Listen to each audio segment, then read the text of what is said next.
Good morning, ladies and gentlemen. Happy Monday, and welcome to ReelTok episode 144. Today, we have an episode that is John Wick dedicated. We're going to be reviewing Ballerina, of course, the newest installment of the John Wick franchise, as well as rolling through John Wick 1, 2, 3, and 4.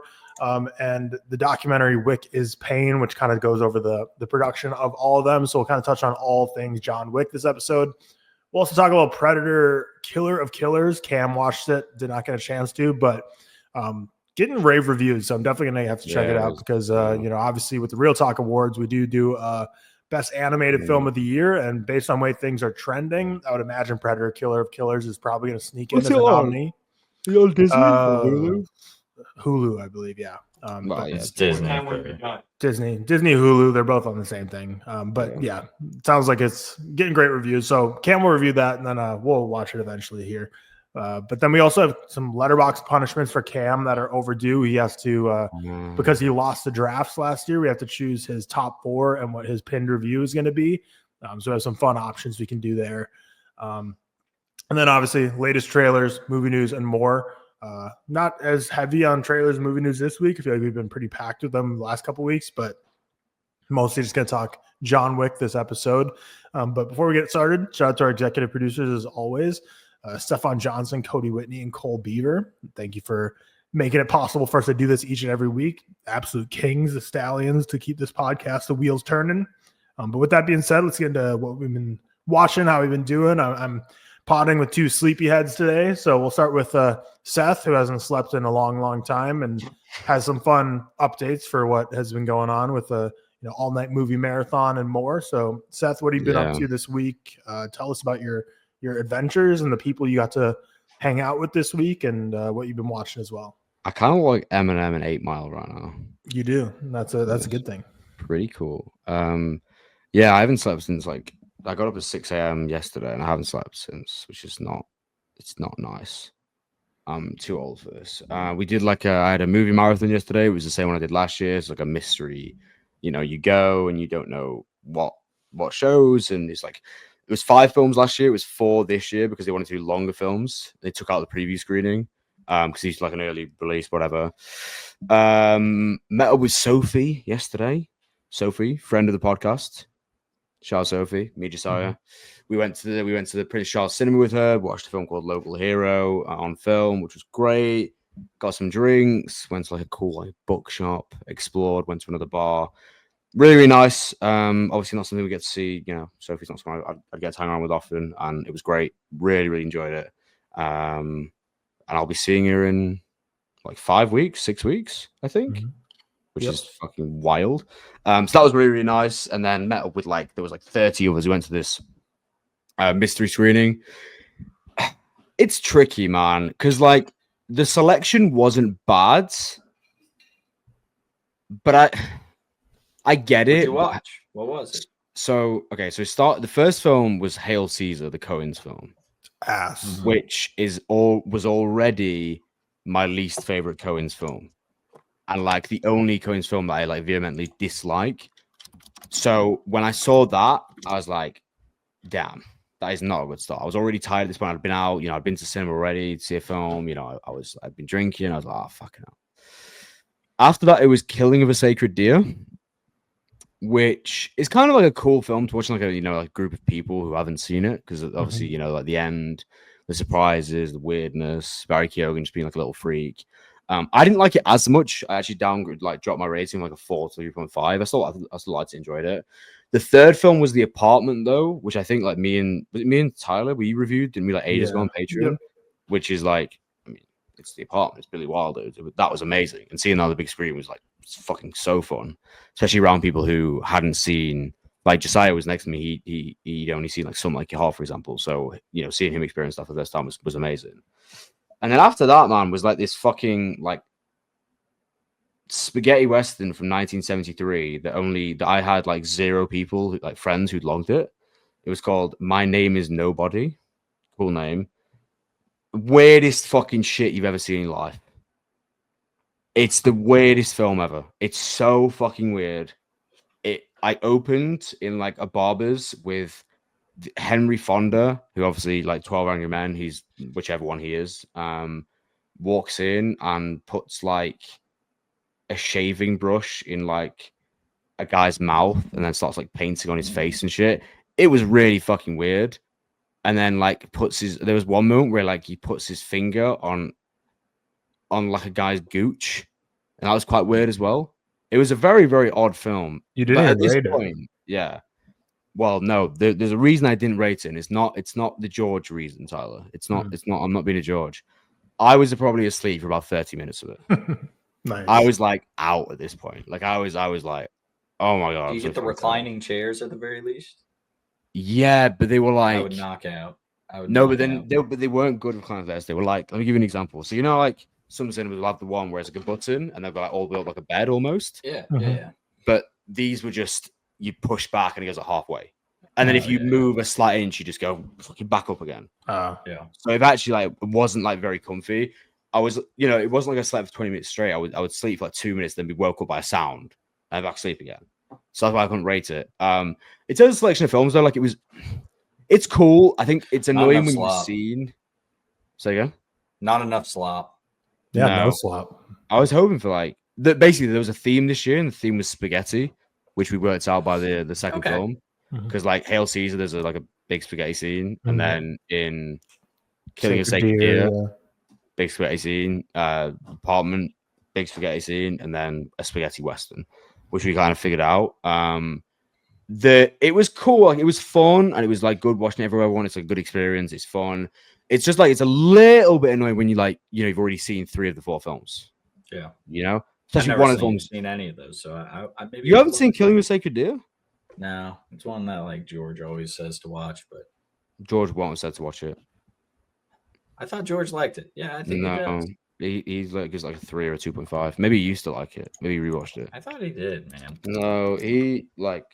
I think when we did our Yorgos episode, he wasn't like. Doesn't he not like Yorgos movies? Yeah, that's like one of his hate. Well, one of his him and Luca. Huh. That's like Well, his he two probably hate. doesn't have it rated now because he hasn't seen it in a week, so he removes his rating. He actually doesn't have it logged. What if? Oh no, he does. Okay, 3 stars. My bad. 3, yeah. It was cool, man. Like it's always good fun, and I think like it's always a good experience. Being with loads of like friends and whatever. And drinking before was a fucking mistake, especially like when I only drink beer. Me out. Like I was just so tired. You know what I mean? And I think what was better last year is each film. So yeah, there's like in between films there's like a 15-minute break where you get like free coffee as much as you want and whatever. And because last year you get coffee this year? No, we did, but last year because it was 5 films, each film was like an hour 20 to an hour 30. So it's like sure. Where this year was 4 films, and each film was like 2 hours to 2 hours 10. So like you were kind of stuck. If you didn't like an option, you were stuck with that one. Do you know what I mean? For like a longer period of time, and there wasn't as much breaks in between and stuff. I kind of preferred it when there's 5, to be honest. Like I got out, and for some reason the early train was cancelled, so I had to get a train at like. You got a lot of transit problems. I feel like. Yeah, trains. You got to get your license. Time to get your license. I would not drive in London anyway. There's no fucking way. That's like driving in New York. I'm not fucking driving. Like, never been to New York. You and George have the worst. Like New York and London, terrible transit. Maybe Indiana's the move.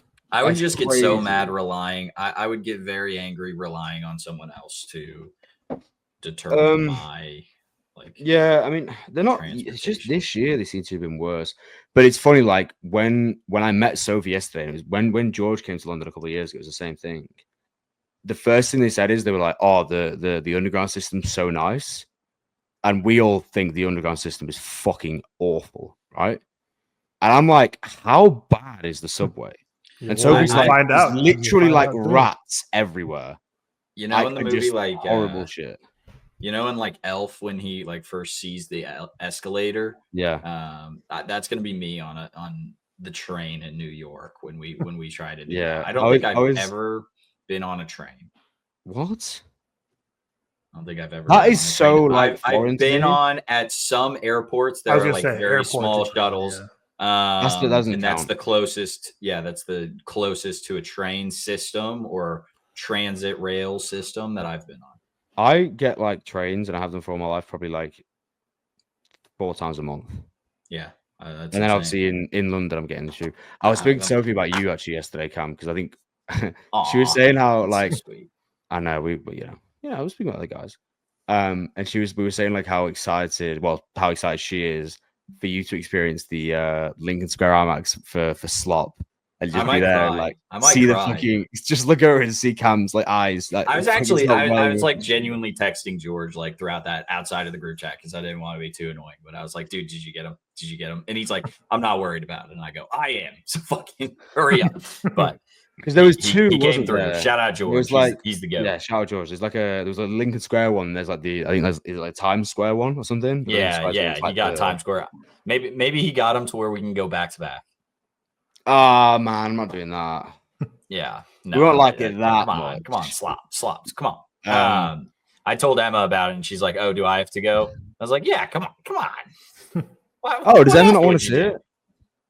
Dude, I spoke about it on bot. Emma does not watch. One, does not go to movies in the theater, and two, does not watch Marvel.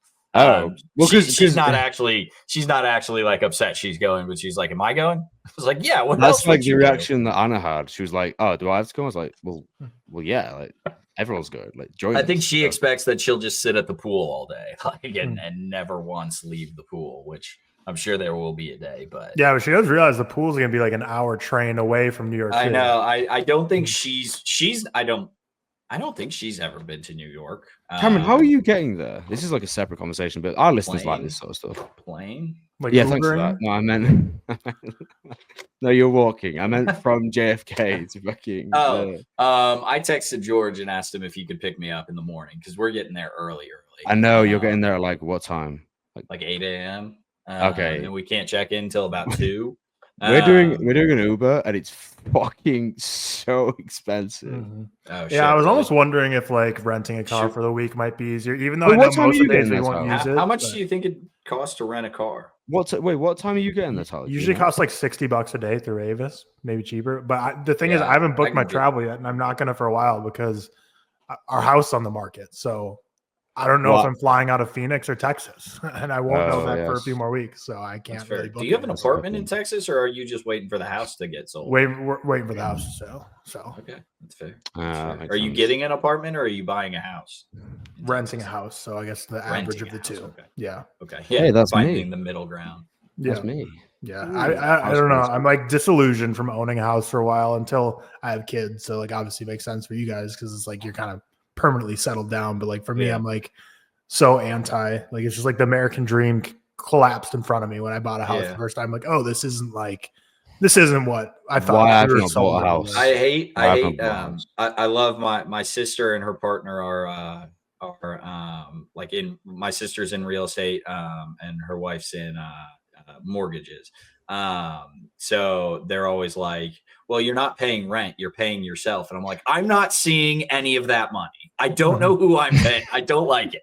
I'm not paying anyone. I'm still losing this money. It's a commitment I just didn't want to make. In 30 years, I'll be pumped about it. Exactly. It only makes sense for that because I've been in here for over 3 years and I'm gonna lose so much money on selling the house. I think Cam, it is different for you though. You're at a different stage in life. That's fair. You have 2 kids. You know, I expect to be in this house for a long while, but also I kind of want out of it already because I just want to stop with the house projects. But I feel that. But no, because like with owning a house, it's like I bought a house. If I sell it for what it's listed for right now, basically after they buy the house, I'll still have to pay $5,000 more to the mortgage people.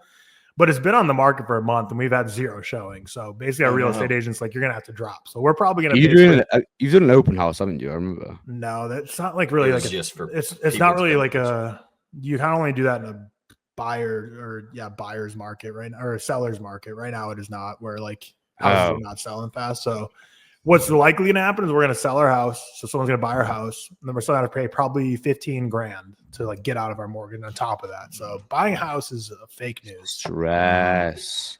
But I'm terrified. Like if we have to like sell it, we're going to like still have to pay more. That's what I'm terrified of it. Yo, Cam, can you bring Bailey to New York?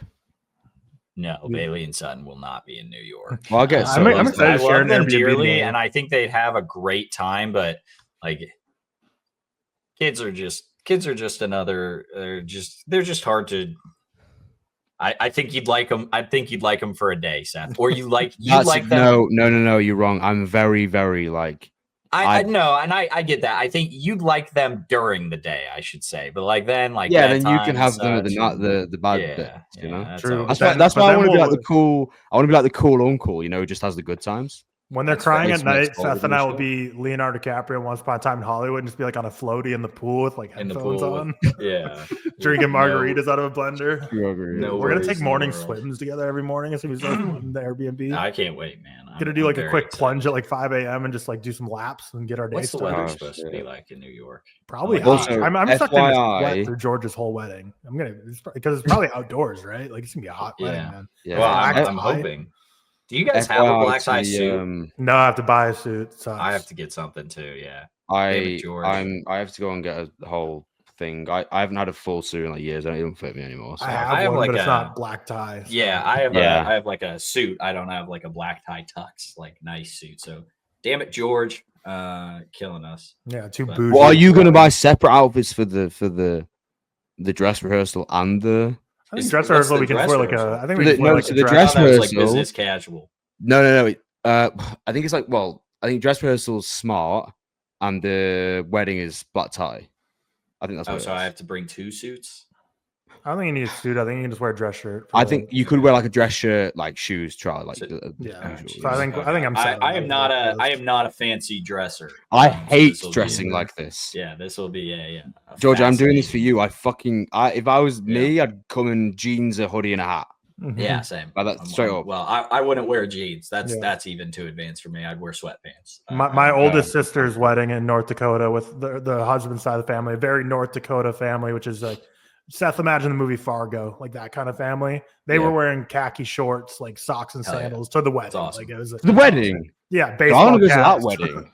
That's crazy. It's very, very Fargo. Yeah, we were pretty laid back. We still had people in nice outfits, but thanks for the invite, Cam. Thanks for the invite. Not black tie. Yeah. Thanks for the invite, Cam. Thanks for the invite, Cam. And then I actually. Did you guys get your invites from me? Save the dates. Wait.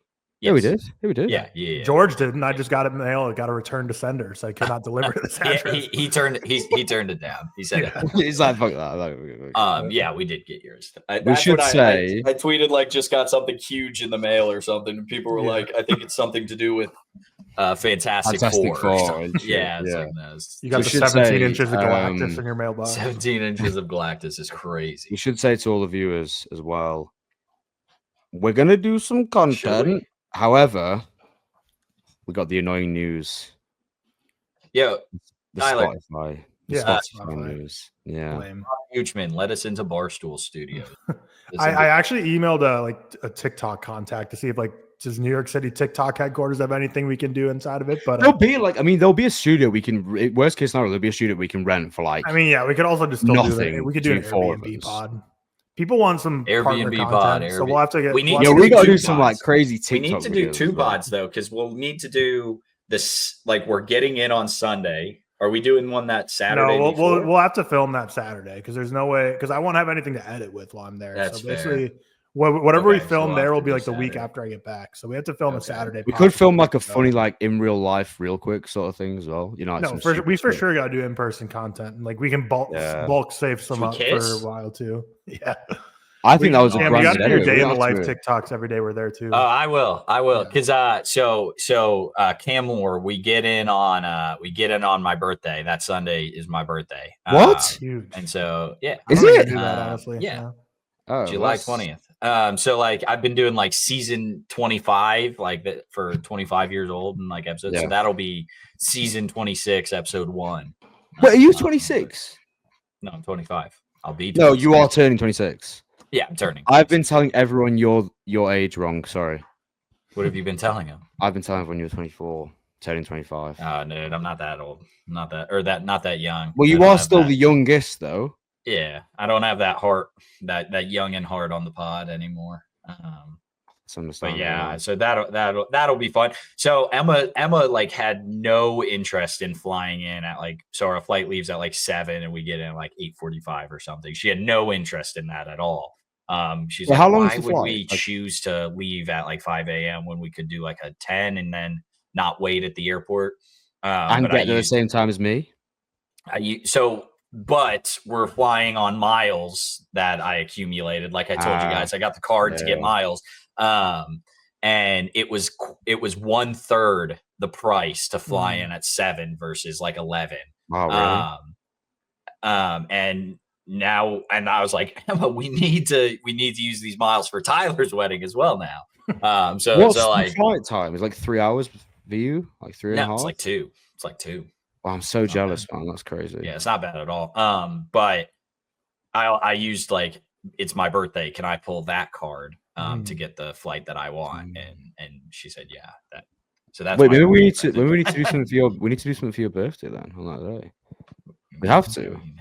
We'll be hanging out. I think that's good enough. I think that's good enough. I'll get you a present, Cam. I'll bring you a present for you. Already did, man. You got me a Lego this week. Oh yeah, shit. Have you built it yet? I built the boat. You better get building that. Yeah, and then life. I 2 kids. I don't get much time. I'll pay for your and Emma's tickets to Madame Tussauds wax museum in New York. Well, I'll go check that out. No, I'm never going to one of them again. Really, Riley really wants to go. We're going for sure. No, Tyler. No. Honestly, me and Anna really wanted to go. We went to one in Amsterdam, which is like the famous one in Europe. It was so fucking boring. It's just wax figures of like celebrities. I am not a museum guy either. I'm the biggest museum guy ever. I'll go to every museum. Yeah, me and Tyler can go to every Emma museum. and I are definitely. I feel like we're all going to be out of our element in like some sort of way because like I'd love to all hang out but there's going to be moments where I think we got to do our own. Oh no, Cam, you are coming to museums. Give less of a shit about something. No. You are coming to museums with me. You are. I couldn't give less of a shit. Where will Cam be? Cam will be at like Sbarro. I will be at a random bar getting hammered. And being like, I have no kids. This is the happiest I've been in years. I love my kids dearly. Of course, that's not true. George, what else? Or Seth, what else did you watch this week? Yeah. Oh yeah. What are we talking about? Okay. People like our chit chat. No, I know they do. Yeah, but fuck you guys if you don't like it. Don't listen, bitch.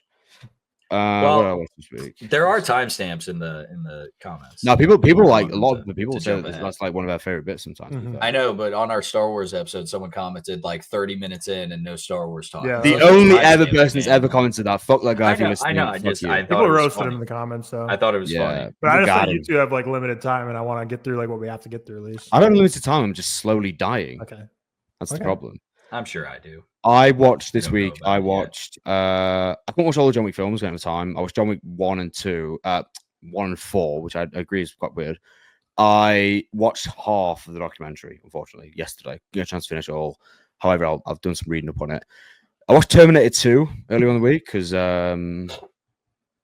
Terminator 2, hot take. Like, remember when we had to convince you for a long time to watch that? Like probably at least a year of ReelTok. No, like 2.5 years of ReelTok. True. It was long. Yeah, it was long.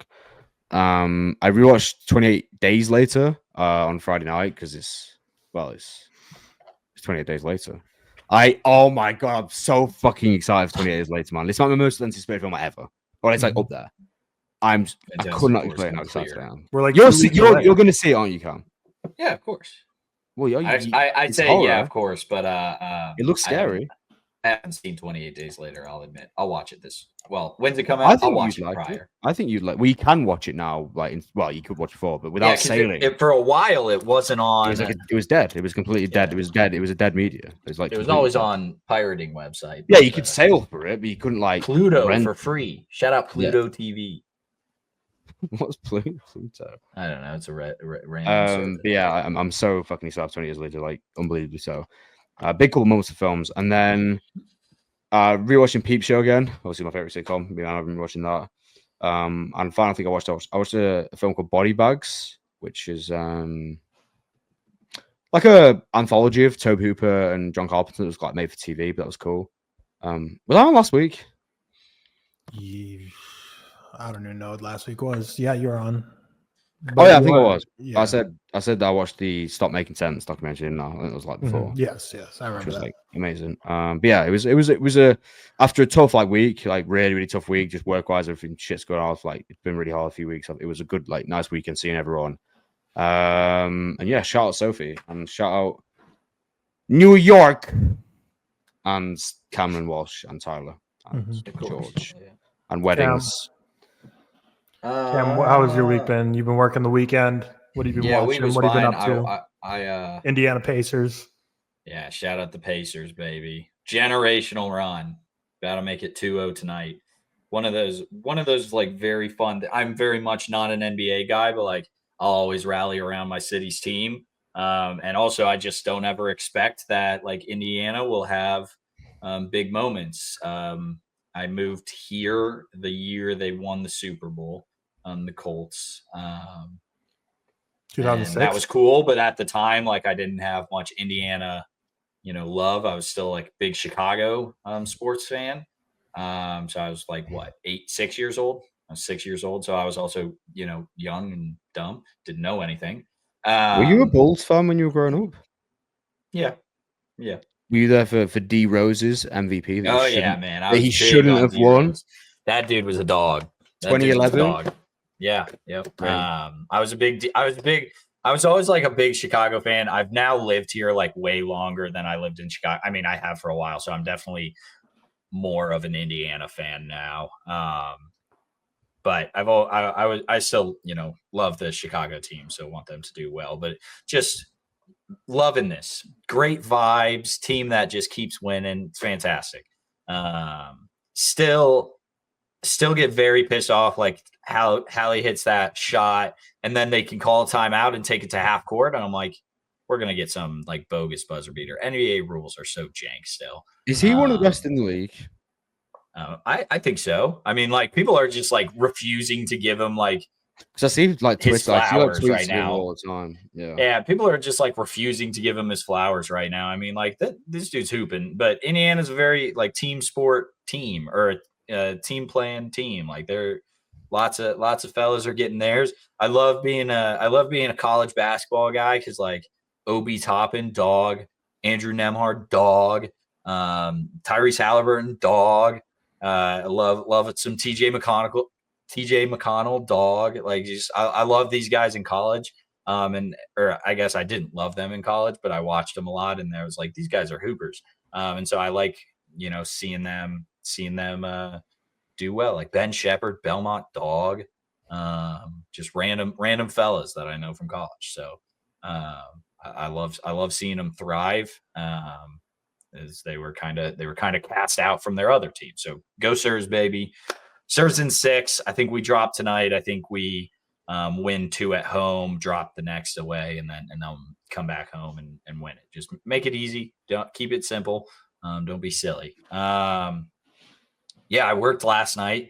So I worked from like 9 to 5 a.m., 4 a.m. I honestly don't even remember. Got home and slept for about 3 hours. So I got a little bit more sleep than Seth, but in those 3 hours, I got woken up twice by Sutton because like even though Emma gets her, you still get woken up, and then it's just jarring to go back to sleep because she'd be crying, kids. But man, I'm sleepy. But it was good. It was an easy night of work, which was good. What have I been watching? Big into Stranger Things right now. I started rewatching it. Good show. You're getting really ahead of the curve. You're 5 months early to rewatching. Yeah, it's one of those things. I was like, Emma, we should watch this, and she goes, yeah, we should. And she's like, I want to finish. She's watching Secret Lives of Mormon Wives. Sorry, it took me a second. That is a tongue twister. The TikTok moms show, the TikTok Mormon mom show. Secret Lives of Mormon Wives. Yeah, so she's watching that. So she turned that on. She's like, I want to finish this. And so I just started Stranger Things, and just I've been watching that ever since. So I was really enjoying that. Watch Ballerina, Wick is Pain, and then Predator, Killer of Killers, which we'll talk today. But other than that, finished Harry Potter within the last couple of weeks of finished Harry Potter with Emma. You watch it every month at this point. Well, this one was for Emma. We got through it, and she's a pothead. So I saw your review. As it's so got her into that a little bit. What's her favorite part? I don't know, man. We were gonna record her like ratings, and then the kids like woke up, and then they started screaming, and then I reckon Emma's like a I think her favorite was Half-Blood Prince. I nearly said Half-Blood Prince. She liked Half-Blood Prince a lot. I know that, but I'll get a ranking out from her soon. Nice. But yeah, it's been a good week. We're just kind of hanging out, making it through. But I watched like the first 2 seasons of Stranger Things in like a day and a half. Mm-hmm. How many episodes are in a season? 8 and 9. Oh, it's not like an hour. Yeah, was season 2 the one that had that one episode that gets completely thrown away, or is that season 3 when like she goes back and sees her like stepsister or something? Is that a spoiler? No, no, yeah, season 2 goes like Chicago weird, or something. Yeah, she like goes to her mom and then sees like the other number 8. That's the one that they like never come back to. They just like throw away that storyline. Yeah, not great. Season 1 is really great. Season 2 definitely a step down. Season 2 definitely a step down. I remember liking 3 and 4 a bunch, so I'm like 2 episodes into 3. Billy, freaking Dacre Montgomery. There should be more stuff.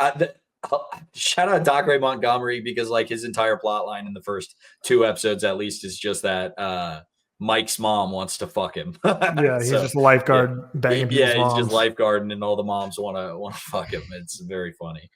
So shout out Dacre Montgomery. Like you said, yeah, should be in more things. Shout out the Power Rangers movie. It wasn't that bad, man. Because I mean, Joseph Quinn was able to make the Stranger Things to mainstream jump pretty well, and I'm shocked he did because he went from that to Power Rangers, and then kind of thought like he. Yeah, but they were like the same kind of character. Like just Joseph Quinn was like season 4 or whatever, and Dacre Montgomery. Well, Joseph Quinn was nice. Like Dacre Montgomery was the villain. Well, yeah, but I mean, they were like the new character in town. Like gets a lot of the plot around them. Speaking of the new character, it's crazy. Like Sadie Sink comes in and is like immediately better than everyone else in that show. Like just a fantastic addition. Of all the bad things in season 2, like Sadie Sink just makes up for them all because she's a fantastic addition. Sadie mid. Well, that's rude. Yeah. Other than that, good week. Simple. Yeah, my week. Let's see. I'm excited again for New York. You're going to see like just such wicked tan lines on me because it's I'm excited. It's officially 110 degree season in Arizona, and I still go on my daily walks. But usually I have like, since I work East Coast time, but I'm in Pacific time, that means my meetings usually end around like noon for me because that's like 3 o'clock, 4 o'clock for people on the East Coast. So like I usually can't go on my walks in the morning when it's cooler because basically from like 5 a.m. to noon. Like I was texting George about tennis at like 4 a.m. this week. And he's like, bro, why the hell are you up? I'm like, I'm in a meeting. He's like, who the fuck scheduled a meeting at 4 a.m.? I'm like, I work East Coast time. I don't have a choice. Yeah. But yeah, that means I can't go on walks early in the morning. So I usually go at like noon, which is when it's like 110 degrees, but it's also when the UV index is at 12 in Arizona, which before moving down south, I thought UV index was a 1 through 10 scale. I didn't realize it could go to 11 and 12. So it's always at 12, and I'll alternate between tank top, like, but then I'll have to go 2 days without. Cause like, even with a ton of sunscreen, I'll still get like burnt. Like right now I'm like, got a crazy tank top burn line. So like today on my walk, I'll have to wear just short sleeves. So I'm gonna have crazy, just like tank top and short sleeve tan lines. Cause by the time July comes around, my like forearms are going to be just like incredibly dark tan. But then when they take out, they really have crazy tan lines. Cause like, I'm not going on just like casual walk around my neighborhood shirtless. I feel like that's just like a weird vibe. Yeah. When I always think people who do that are a bit odd. I know, Riley tells me to do it. She's like, I see it quite often. It's very weird. It's weird. If I'm going, when I was on a run, it's different. But if I'm just walking, that's just. When I was at the train station the other day, there was just a guy stood on a really busy platform with his top off. Yeah, I was like, that's so weird. Like, that's so I don't like weird. The idea of being in public without a shirt, like having other people see me. It's so weird. Like, I kind of respect the like audacity because I would have no confidence to do something like that. It's wild, crazy. Yeah, and then what else? Friday was I didn't work Friday, so it was a big just adult day of just like getting a haircut, getting an oil change, doing errands type of stuff. During the week, work. Riley's about to go from Tuesday to Sunday, going on vacation to Texas. Her family's getting like a little beach house. I was supposed to go, but with their house on the market, basically like the one time both of us weren't home, we got a showing request for a house. And that's the only showing request we've gotten. So basically we're like, we can't afford at this point to like not have one of us here. Cause like we've gotten nothing in a month. So it's like, we can't pass up an opportunity if someone wants to see our house. So like, we're like, yeah, you go enjoy your vacation and I'll be here, unfortunately, not vacationing. So that'll be a bummer, but New York is on the horizon.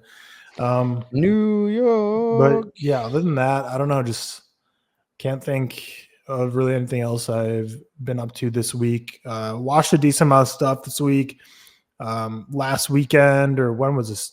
June 2nd. That was Monday. So Monday I watched Mountainhead, the new HBO Max original movie directed by Jesse Armstrong, who is obviously the creator of Succession.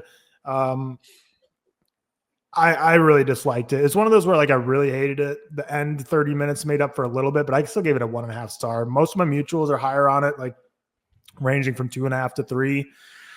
But to me, it just felt like the first hour tried to recreate like the Succession type of dialogue and dynamic between these characters. And it's kind of just like a bunch of people I love doing performances I really hate them in. Like Rami Youssef, I generally like, and I thought he was just god awful in this movie. Like I couldn't believe how terrible he was.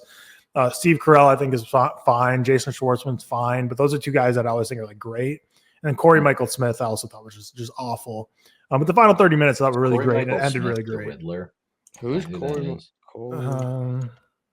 I don't know. In the Gotham TV show, Corey Michael. Yeah. Corey Michael. Yeah. Oh yeah, I know that is. Yeah. But I thought he was terrible. So yeah, it's a bummer of a movie. I was relatively excited for it. I had my expectations dampened, but obviously I'm a huge Succession fan. This didn't really scratch the itch. The first hour I thought was like just a cinematic headache, and then the final 30 minutes I was like, okay, this is like tying up in a good way, but like you just have to suffer through a lot of just crap to get there, so it's just not worth it. Then I watched The Conversation, which is just completely different side of the coin. I think it's phenomenal, incredible. Such a like, I don't know. I guess I didn't expect it to be as not like, I just expected when the movie started, this was going to be a pretty straightforward film. And it's not like it's the most complex thing in the world, but I guess it's just not what I was expecting from Coppola in like a positive way. And I was like, okay, this is kind of blowing me away right now. And the end is awesome. The final scene, the final shot, incredible. Dialogue in this is amazing. Really, really love The Conversation. And then I watched The Life of Chuck at an early screening, which I'm really keen to see people's thoughts on, because I'm seeing reviews all over the place. Some people are like loving it, calling it like the movie of the decade. Most people kind of land on the 3 to 3.5, because it is really a movie that I don't think is a one-time watch type of thing. I think it's the Mike Flanagan one, isn't it? Yeah, Mike Flanagan. It's like his only really like true, like just like there's like truly no horror elements in it whatsoever. Not at all. I really enjoy it. It's still 3.5 for me. So it's told in 3 acts, 3 parts, but it kind of goes backwards in time. So it starts with Act 3, then Act 2, Act 1. But Tom Hiddleston's great. Act 3 like blew me away. Like the first 30 minutes, the beginning of the movie, I was like, this is like maybe my favorite 30 minutes I've seen in a theater like in a long, long time. Like I was blown away. It's very existential. It has Chiwetel Ejiofor and Karen Gillan, and they have just some incredible dialogue. I've always loved Mike Flanagan's dialogue, but like they have a phone conversation together.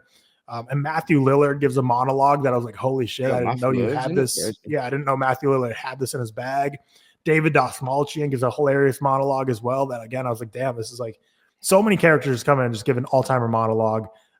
The first 30 minutes, first act of this movie, which is technically called Act 3, I was like, this is like best of the decade material. Is it like experimental kind of thing? Like it's pretty experimental. Because like by the end of it, I didn't quite know exactly everything, like how this all tied together. It ties it up pretty well in the final act, but you're definitely going to be pretty confused the first act. Because like when I read the synopsis, I thought it was just like a straight up like schmaltzy, sentimental life story. The first act, for sure, like the Act 3 or whatever, the first 30 minutes of the movie, you're going to be like, where is this? Like, I don't know what's going on right now. So which I loved. And I was like, this is like incredible stuff. And then Act 2, really liked, but not as much as Act 3. And then the final act is like what I've seen some people say is their favorite, which really ties everything together and like is what is really the emotional gut punch. But for me, that's where I'm like, gonna need to watch this again, because it's like it is one of those things that like you're so confused for the majority of the movie, then it kind of like the ending's supposed to connect all the dots. So then maybe once you go back and watch it a second time, when you kind of know what the end destination is, it'll make more sense. Not even make more sense, but just like the emotional connections will hit harder. Makes sense. But Tom Hiddleston's great. He gives an incredible dance number in this. There's a lot of great dance numbers in this, but yeah, that first 30 minutes of this movie were like all-timer stuff. That even though I'm kind of mixed on the ending and the overall movie as a whole, like the first 30 minutes was so incredible that it's still 3.5 for me. Then I watched all the John Wick movies, including Wick is Pain. So I watched Wick 1, 2, 3, 4, Wick is Pain, Ballerina. Last night watched Dial M for Murder, which will be our Patreon review this upcoming week. So on Friday. So patrons, if you want to see us review Alfred Hitchcock's Dial M for Murder, check it out. And then this morning got halfway through Borderline, which is a new movie from this year with Samara Weaving and Ray Nicholson, directed by Samara Weaving's husband. But yeah, it's fine. I'm halfway through. It's gonna be I don't know. Fine might be a little too nice, but we'll see. Maybe it ends in a good way. I did have to stop halfway through. But yeah, that's the week, and that's what we've been watching, what we've been up to. So I was thinking do.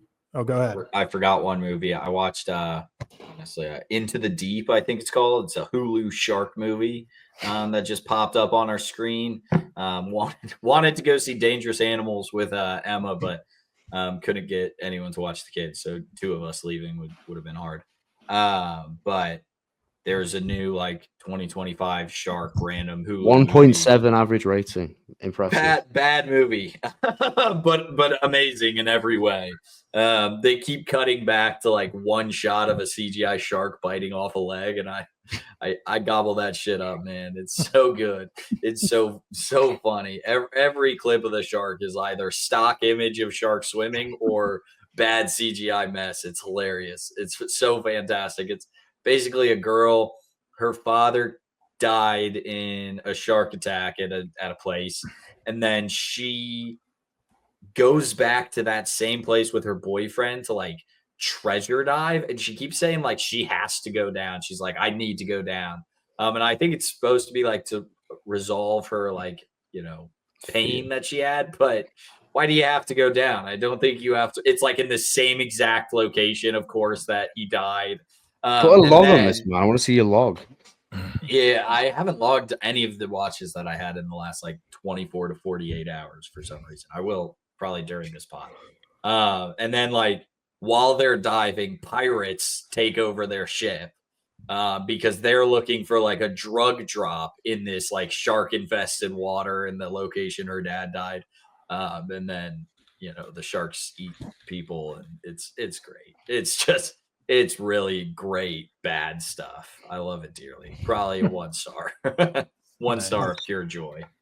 But I forgot to mention that one.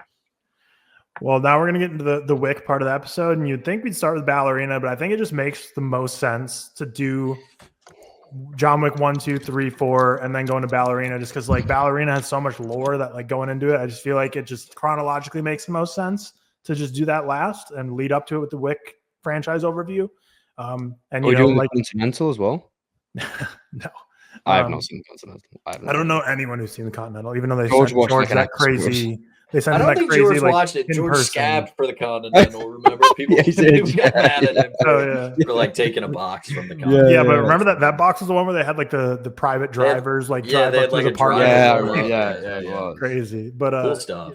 So we're gonna go John Wick 1, 2, 3, 4, then Ballerina, and Wick is Pain. I'll start with Wick is Pain a bit, but that's going to be kind of how you guys did with the Empire of Dreams, kind of talk about it throughout to add some more background to each. And like Cam mentioned, if you're only here for Ballerina which I imagine if you're a fan of Ballerina, you'd want to hear about it. You're more than fine hearing about more John Wick movies, but there's timestamps as always that'll lead you to where we go. So we'll start with the beginning of Wick is Pain that leads up to the making of John Wick 1. So I know Seth, you didn't get through all of it, but we're not going to go too deep in it. We'll go just a high level overview, and it's more just to lead us up to John Wick 1, and then we'll talk about kind of each movie as we go through it. But so Wick is Pain was really cool. So it's a documentary on the making of the John Wick movies, all 4 of them, but really also just the life of Chad Stahelski.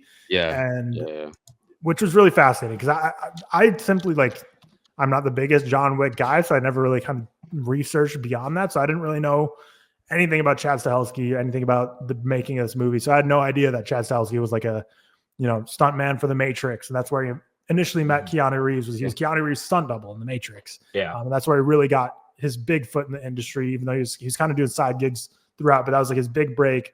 And that's where he really realized like what a full big time production was like. He's like, oh, this is crazy. They spoke about the Wachowskis, didn't they? I think briefly mentioned it and kind of the influence that they had on them. Mm-hmm. Yep. Yeah, and amazing. So it's like kind of makes sense that he's like so committed, obviously, to the action, but also to the safety on set, because he was also before that he was the stunt double for Brandon Lee on The Crow, who obviously died on set due to kind of the same thing with the Rust with Alec Baldwin, where there's a prop gun that fired and killed Brandon Lee. And in order to finish the movie, basically Chad Stahelski is like in most of those scenes, and then they like CGI'd the face of Brandon Lee after he passed onto Chad Stahelski. So I never knew any of this. I never knew he was like in The Crow. Never knew he was like part of I never knew he was Keanu Reeves' stunt double. But really, his whole background was Spider-Man as well. I think one of the Raimi Spider-Mans. He's stunts in there as well. Okay, yeah, shout out Chad Stahelski. Then through there, we get to see that he has this big friendship with David Leitch, and they're kind of they're both stuntmen, and that's where they both came up with, and they both worked together on films, coordinating action sequences.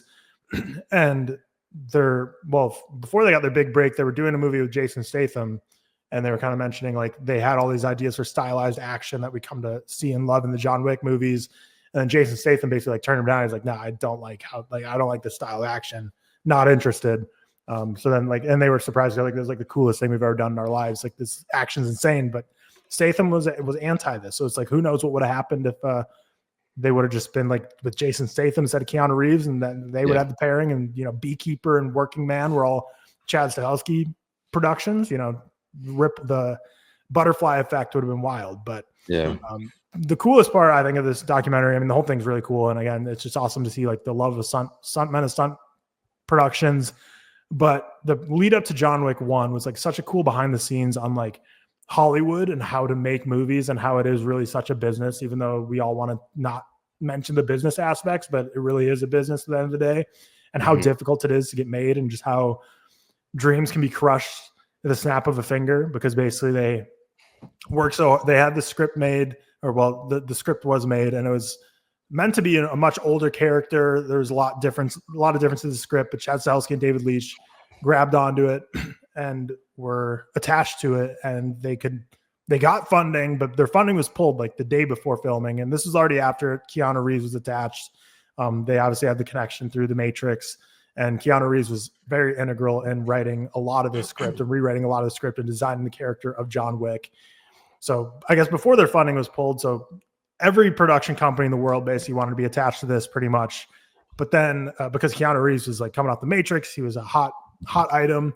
But then 47 Ronin, of course, released right before this was going into production, and pretty much everyone was like, oh, Keanu Reeves' time as a star is gone. This movie flopped bad.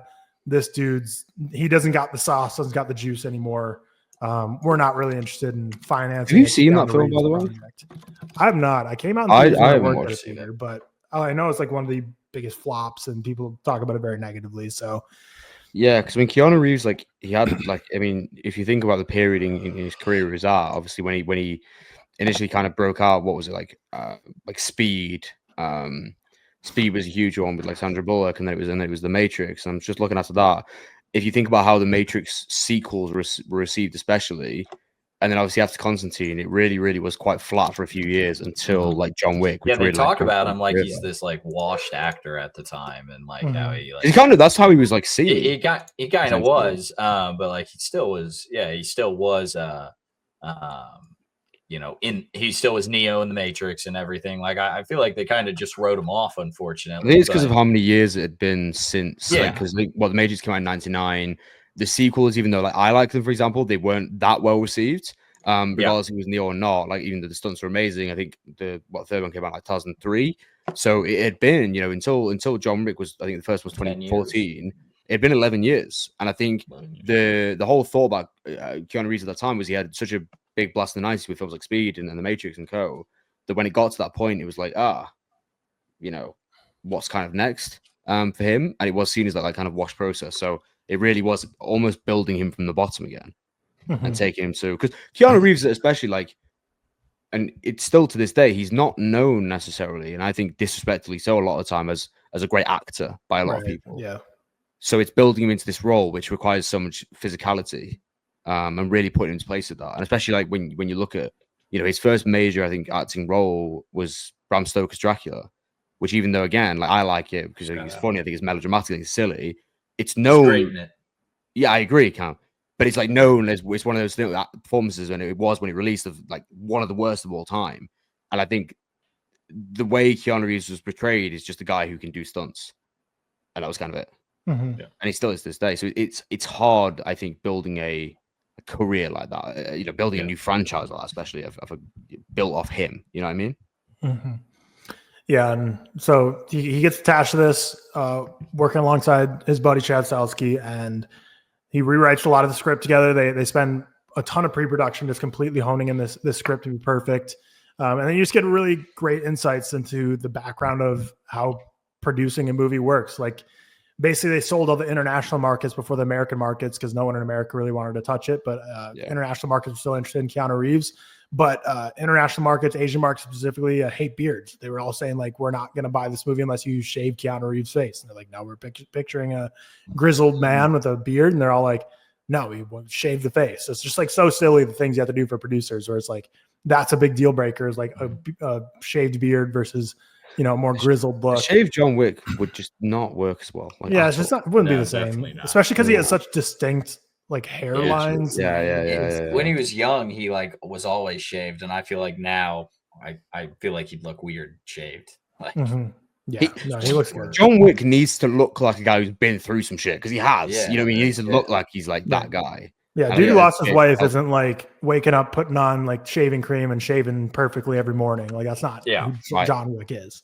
Like, completely. He just, kind of looks like an IT guy with long hair and no beard. It's not very John Wick. I'm going to put a photo in the chat so you'll get the vibe. Hold on. Okay. Because he looks like an IT guy. That's the vibe I'm getting.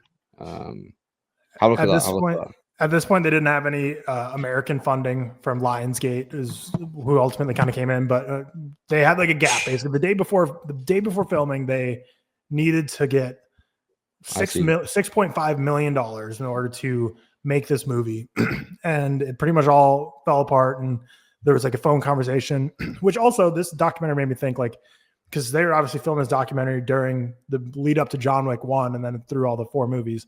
Like, how many documentaries out there have been filmed and just like thrown away because like the movie never was made? Probably so many. It feels like probably every like movie has like behind the scenes footage and such. Like, it's crazy. No way to predict, you really hear, like, I mean, there's a phone conversation between Chad Stahelski and Keanu Reeves where Chad's like, Keanu's normally like very loud and talkative, but he was just like silent on the phone when he mentioned that there's no money. And then David Leitch was basically like, I'm not being dramatic for the documentary. I think that's like nailing the cop and this movie's over. So sorry. Yeah. And like they were all like pretty much just, this is over.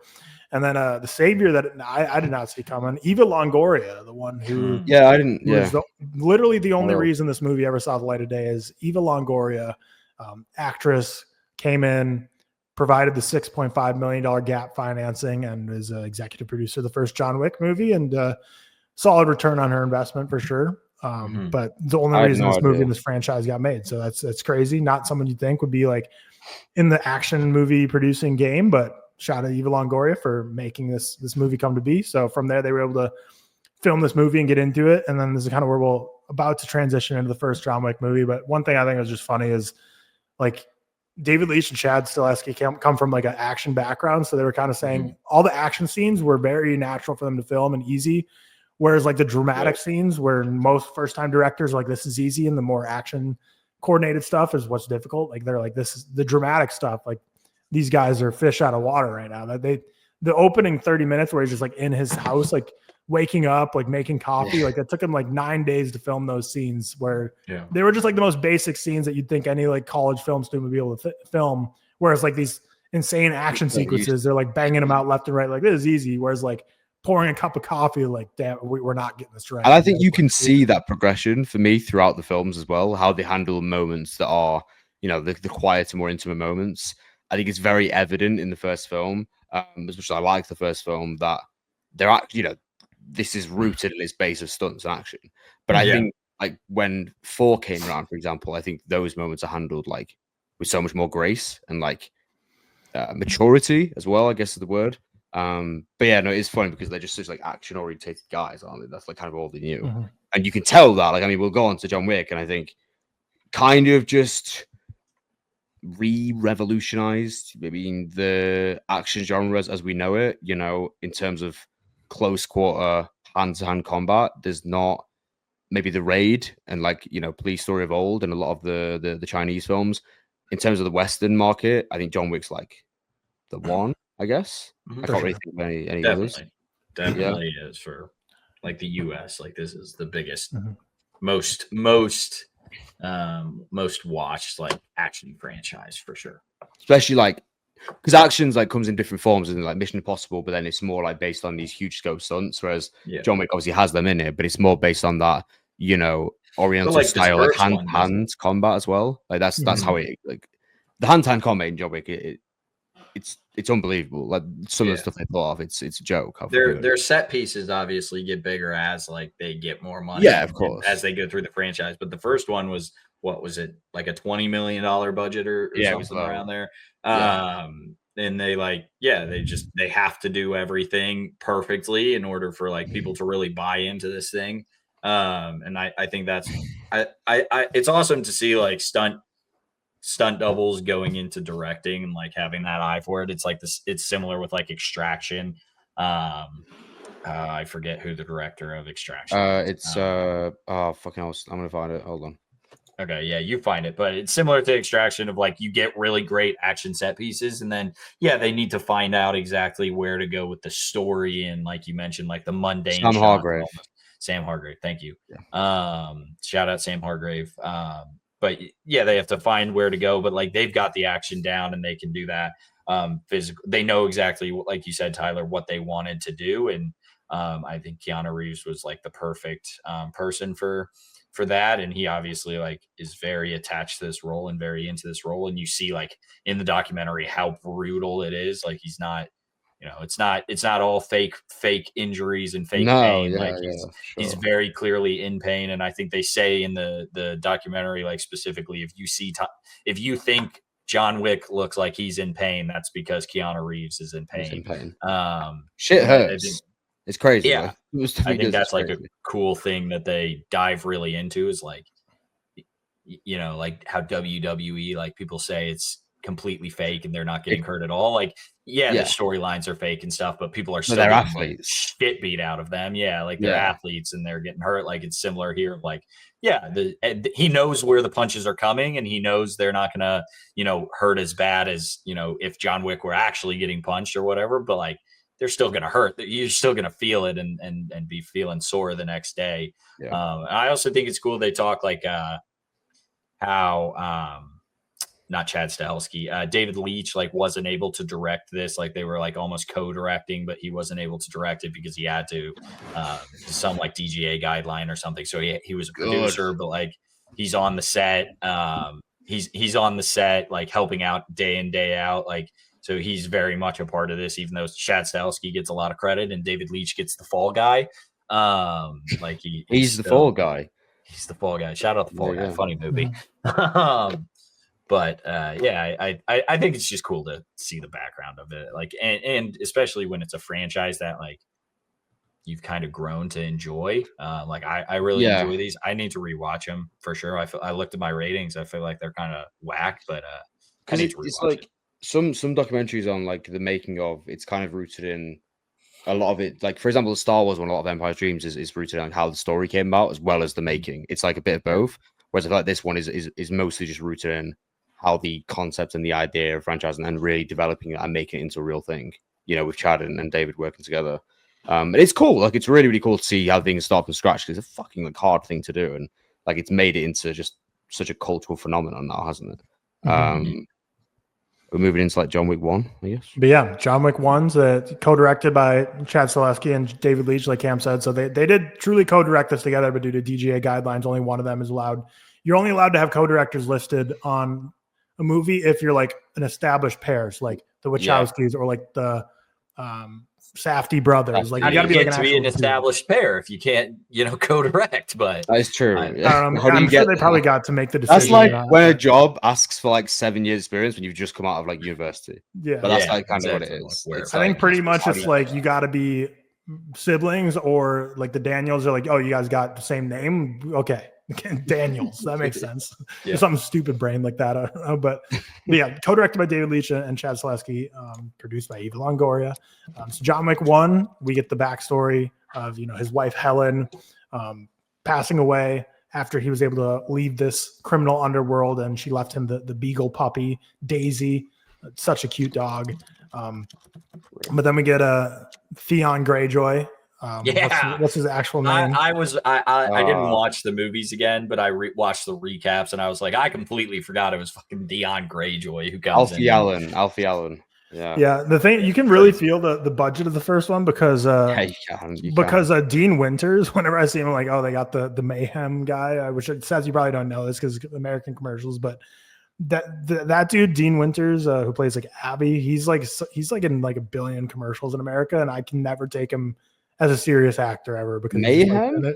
It's an insurance commercial. He plays like a recurring character. Okay. But yeah, so we get thrust into this world where he gets this beagle puppy, and then Theon Greyjoy, Mr. Alfie Allen, sees John Wick filling up his gas and really likes his 1969 Boss 429 Mustang and wants to basically buy it off him or take it from him. And John Wick was not interested in that. He's a big Mustang guy. So then later that night, Alfie Allen and crew, Yosef Tarasov and the rest of his Russian mafia hooligans come in, break into John Wick's house to steal the car from him. But then the dog obviously starts barking because great dog trying to protect the home, protect his owner, and letting people know there's hooligans, some ruffians, some no good nicks in his house trying to mess his father up. So they kill the dog.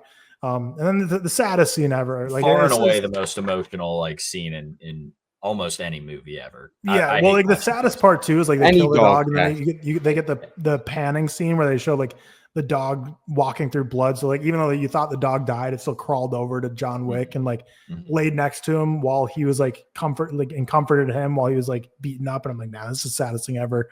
Which they mentioned in the documentary, like the first time they test screened this, so many people walked out. Yeah, people hated it. People hated the test screen because it's a huge risk, like to just kill a dog. Killing animals. Risk. People say it's like. I love K Meeks dearly. People he was like saying that like Guardians of the Galaxy 4 just like baited people with animal and stuff. Animal abuse is going to get people to react a lot compared to, honestly. I can watch humans die all the time. Yeah. In movies, you see humans die all the time. But also, you have to have the balls to go there as a director. And like some people might not buy into this and might hate it because of that. So like, it's definitely a risk. It's not like a just super easy thing to throw in your movie. And like Tyler mentioned, like people watching the first cut of this thing hated it, walked out of their like not early screening, but like early edits of this thing because the dog dies. And it's not an easy thing to do, like as much as it seems. You have to do it right. You got to do it right. But I really think this first 30 minutes of the first John Wick is like some of the best world building we've gotten like any franchise, really. Like the first 30 minutes, I was blown away on this rewatch. I'm like, holy shit, like they crushed this, which is like awesome looking back at the documentary, how it was like the hardest for them to film because there's not really much action the first 30 minutes. It's just the story. You kind of get the backstory of his wife. You get Alfie Allen and crew coming to the house, killing the dog, and John Wick kind of getting back, putting himself back together. And he's like, all right, he knows what he has to do. And he sets on this vengeful path for the final hour of the movie. So I think that first 30 minutes is just incredible. And then from there, we see him, start his vengeful mission. The Baba Yaga going after Viggo Tarasov, who's the father of Yosef Tarasov. And he goes on this rampage basically to kill the man who killed his dog and anyone who's going to stop in his way. Because obviously this is a son of like a Russian mafia leader. So he's going to have plenty of protection and plenty of high ranking people that are going to risk their lives to save the lives of Yosef. So John Wick has a lot of people to go through. And I mentioned in the documentary as well, that the initial cut of the script is like, there's like maybe 24 people who die in the whole movie, but obviously in the final cut, it's like he kills, dozens and dozens of people, and there's tons of action. I didn't realize he passed away in real life. That's quite sad. I was like looking at the other day. The actor of the main guy, the Russian guy. Did you know that? Oh, Michael Nyquist. I did not know. Yeah, kind of sad. Yeah, died in 2017. Yeah. Well, because obviously Lance Reddick passed away as well, so lost 2 people at least from the first John Wick movie.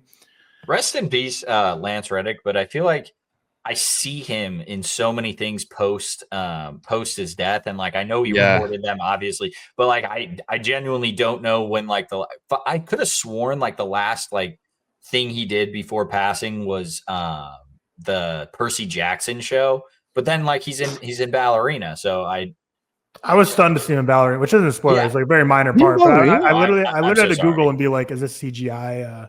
I genuinely thought that as well. I'm so sorry. That's not a spoiler by any means. No. It's she just like goes to a Continental and he's like, welcome to the hotel. He's doing the same thing he does. But I like, may rest in peace. I thought they like AI'd him into this thing. I was like, I was worried when I Googled that right after him. Like, please tell me they did. Like an alien Romulus kind of thing. Yeah, but because rest in peace. He passed away over 2 years ago now. So I was shocked. Lance Reddick. It was over 2 years ago. Yeah, March 17, 2023. Wow, that's crazy.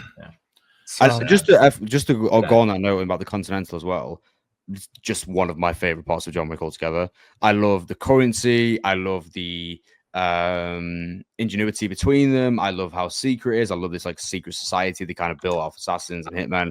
I think that's just so cool. It's something you don't get in a lot of these sort of films. I think that's just they do such a good job at like introducing it in this one. And then like building on it in the future movies. Like this, they really build on frankly, it as well. John Wick could have very easily been like a catch fire with your first action movie, because like this is something, it's not something Chad Stahelski and David Leitch had been working on their whole life, but they'd been working on it for a while because they knew what they wanted when the first movie came. And it very easily could have been like such a major success. And now they like are obligated to do a sequel because the studio wants them to. And it's something like maybe they don't fully get behind, and then the studios just fall off like crazy. But it doesn't, because like they have this really cool Continental lore that they just keep diving into as these movies go. And yeah, it's one of those things that I feel like when I watched the first John Wick, I'm like, that was awesome. Then I watched the second expecting for it to fall off, and it didn't. Same with the third, and then same with the fourth. Like they just keep. Shout Ian McShane. Ian McShane's the guy in these. Yeah. And honestly, I expected that with Ballerina, which we'll get into a little bit more. But like they keep going and keep doing well with it. What else do you guys want to say about John Wick 1? Because John Wick 2. I like John Wick 1, but as I said earlier, I think I'll say this anyway because I couldn't rewatch 2. 2 is my least favorite. I haven't seen like a year and a half, but 2 is my least favorite. But I do think like naturally as the franchise progresses, their ability to have those emotional moments in between the fighting be more poignant. I think it develops over time. But I think so. Yeah, 1's good, and I'll say this now because we're kind of leading on to 2. I think as a just purely on the narrative alone, for me, 2 is the least interesting of the 4. Yeah, I kind of like looking back on it. I kind of agree, but I have them I need to rewatch because right now I have them ranked basically 1, 2, 3, 4. Like they just basically stepping down. 1's the best, 2, 3, 4. Which I remember 4. I had it like 4. I had as a 5-star when we first reviewed it, and now it's somehow like dropped like post. Like I don't remember when I made the edit, but now I got it down to a 4-star. And I need to go back and rewatch these because like I remember 4 being the best, but. That's such a not Cam Walsh. I feel like you always hate on us when we say we've lowered our ratings without rewatching. No, I maybe I do, but I don't mean to like hate on it. I just normally I don't touch a movie unless I've seen it. Like normally I don't go back until I've watched it again. So I don't know if it was like a week after I was like, all right, that wasn't a 5-star movie or what. But you need to post it on Twitter. You'll get tons of bait if you say your ranking is 1, 2, 3, 4 for like best. Yeah, right. Yeah, that's I thought you meant because like I think the opposite is quite like the normal rankings. Yeah. People like it more as it goes. I really like the first. George, if you're listening, your Mission Impossible / John Wick ranking is bad. Terrible, awful. Fallout clears. I'm sorry, Fallout clears all. And Rogue Nation, can we just Rogue Nation great. Rogue Nation great as well. I'm sure I have that. I think I've not Dead Reckoning. Rogue Nation, Ghost Protocol, and Fallout all at like a high 4.5 to 5-star. Mission Impossible. What'd I say? Mission Impossible. Oh, and the first one. Yeah. Yeah, I don't have it as high, but still good movie. Still a good movie. That three run, it's great. But back to John Wick. Yeah. So now we transition to the second one. So the big differences here, production wise, is this is when David Leitch and Chad Stahelski split. So what is interesting? So like, I wonder if this all happened before the first John Wick came out and they had to do the official credits, because we mentioned the whole like established pair thing, and like, how do you do that? Because their plan was like they were going to go do Atomic Blonde, which is David Leitch's debut, together. So it was like that they were going to. So like they seemed like they were going to be an established pair, because like, oh, instead of John Wick 2 together, let's go together and do Atomic Blonde. So like it seemed like their whole plan for a while was going to be, which is wild looking back like at the documentary, because obviously like they're very different on set. They fight all the time. Everyone on set was always talking about like how like awful it was to be around these two, because they were just arguing nonstop. Sounded like David Leitch was like the cool dad, and Chad Stahelski was like the serious, angry dad. And Chad Stahelski got separated. They separated from his wife during the production of the first one, but then they got back together when the first one ended. But then John Wick 2, they officially got divorced. So, and he kind of mentions like he's such a worker bee that he just, his biggest problem in his life is he can't separate work from personal when he's like working on stuff. So he gets so invested that he's just completely emotionally unavailable to anyone in his life when he's making or directing. So they split for the first John Wick, which had a lot of stress to the production that already had insane amount of stress. But then the second one, like him and David Leitch split, and his wife got divorced. So at this point, Leitch goes on to Atomic Blonde. Chad Stahelski fully takes over the control of the franchise to do 2, 3, and 4. And it is awesome because these movies really expand the lore so well.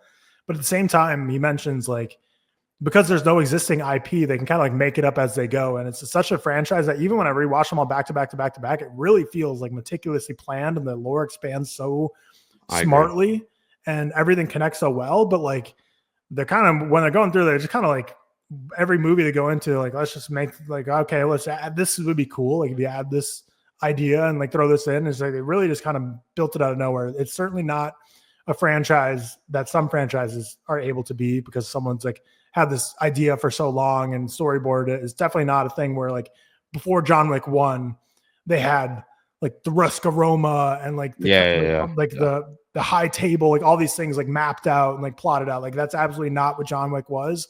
John Wick was very much, all right, what are we gonna do for the second one? Let's add all this lore. And then the third one, let's add all this lore. The fourth one, like they literally say like pretty much the only reason they did John Wick 4 was because like Chad Stahelski was sitting on John Wick 3. He's like, I never got to do any like samurai stuff. And then he's like, all right, let's make a fourth. Like that's, this definitely isn't what you would think in terms of like a, wow, this action franchise must be so geniusly thought out. It's very much like Chad being like, hey, I want to do this. This would be cool. All right, let's make a new one. And I imagine John Wick 5 will be the same. Like if we ever see a John Wick 5, which says like it's in pre-production, I'm sure Chad wants to do it, because like, he kind of keeps saying he's always pulled back to it. But if they do it, it'll only be because he has an idea he wants to execute. But we kind of touched on John Wick 2 a little bit. We were talking about John Wick 1, and I feel the same what Seth was saying, that this is my least favorite of the bunch, but I like them all. So it's not saying anything negative. Yeah. But I think I'm just a sucker for origin story. And I feel like at first 20 minutes, that first one really carries a lot for me. But my biggest issue with this one is I really, and especially on rewatch was added, like I really don't care for the villains in this one, like at all. Like D'Antonio, I think is just awful. Like Riccardo Scarmarcio or whatever, the Italian crime boss. Because basically the plot of this one is like John Wick after the first one, he kind of gets his revenge. He kills the guys who killed his dog. But this Santino guy has the the blood oath medallion, where basically it's like you have to do this person a favor. Like you basically they did you such a solid at one point in your life that you make a blood oath that says like, anytime you need me, I got you.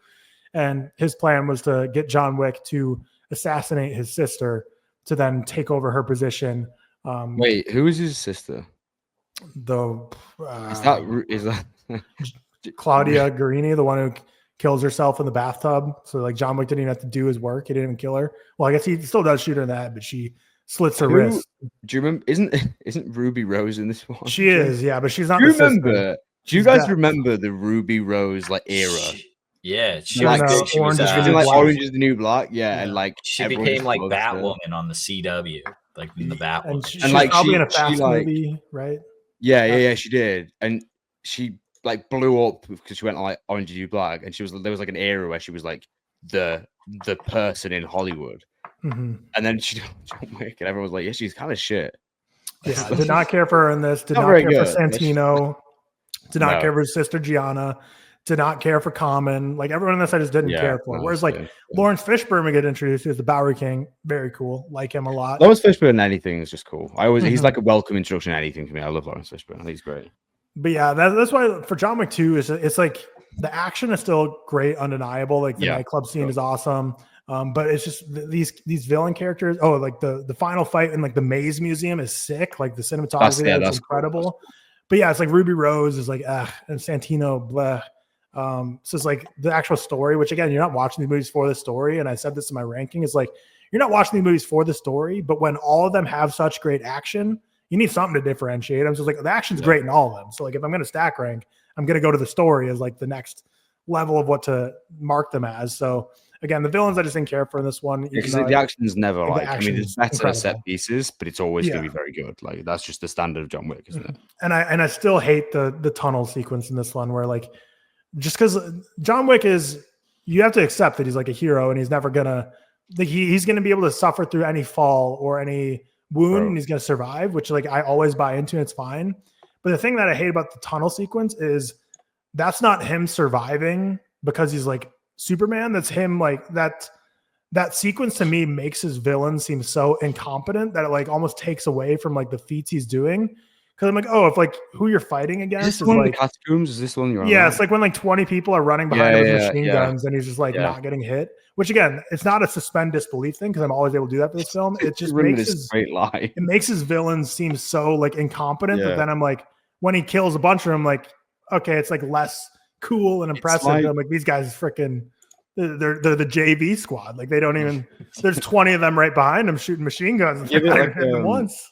To give it like a comparison, do you guys remember the scene in 1917 where he's in like the churchyard and he's like on his own running and there's like 50 soldiers firing at him and not a single But at least those are like bolt action rifles. And true, but he's running a straight line at some point. It's like, come on, man. Like you haven't been trained at this point. It's crazy. Yeah, I agree. It's George Lucas and his consequences with the droid aim. But when I watch Star Wars, I think about that all the time. They're so shit. Like it's so awesome. Shit. It's good stuff. Oh, it's great. I love it, but they're just so shit. They're just so fun to watch. But if we had to look at like the overarching narratives, John Wick 1, dog dies, he kills a man who kills his dog. John Wick 2, he has to do like the blood oath marker for Santino and then completes it for him. But because of that, gets Santino, terrible guy. John Wick needs to get him out and get him taken care of. So by the end of the movie, kills him, but on continental grounds. So he gets excommunicado. So it's like the overarching theme of this one, or the overarching story. If the first one is dog dies, kill the person who killed your dog. This one is complete the blood oath that you have to fulfill because of your duty and what you signed up for. And then the end of it, you kill that man and you are then excommunicado because the blood oath was to kill his sister. But then, so he accomplishes that. Well, even though his sister kills herself before he kills her. But then obviously he's like, you killed my sister, so I'm going to send everyone against you to kill you.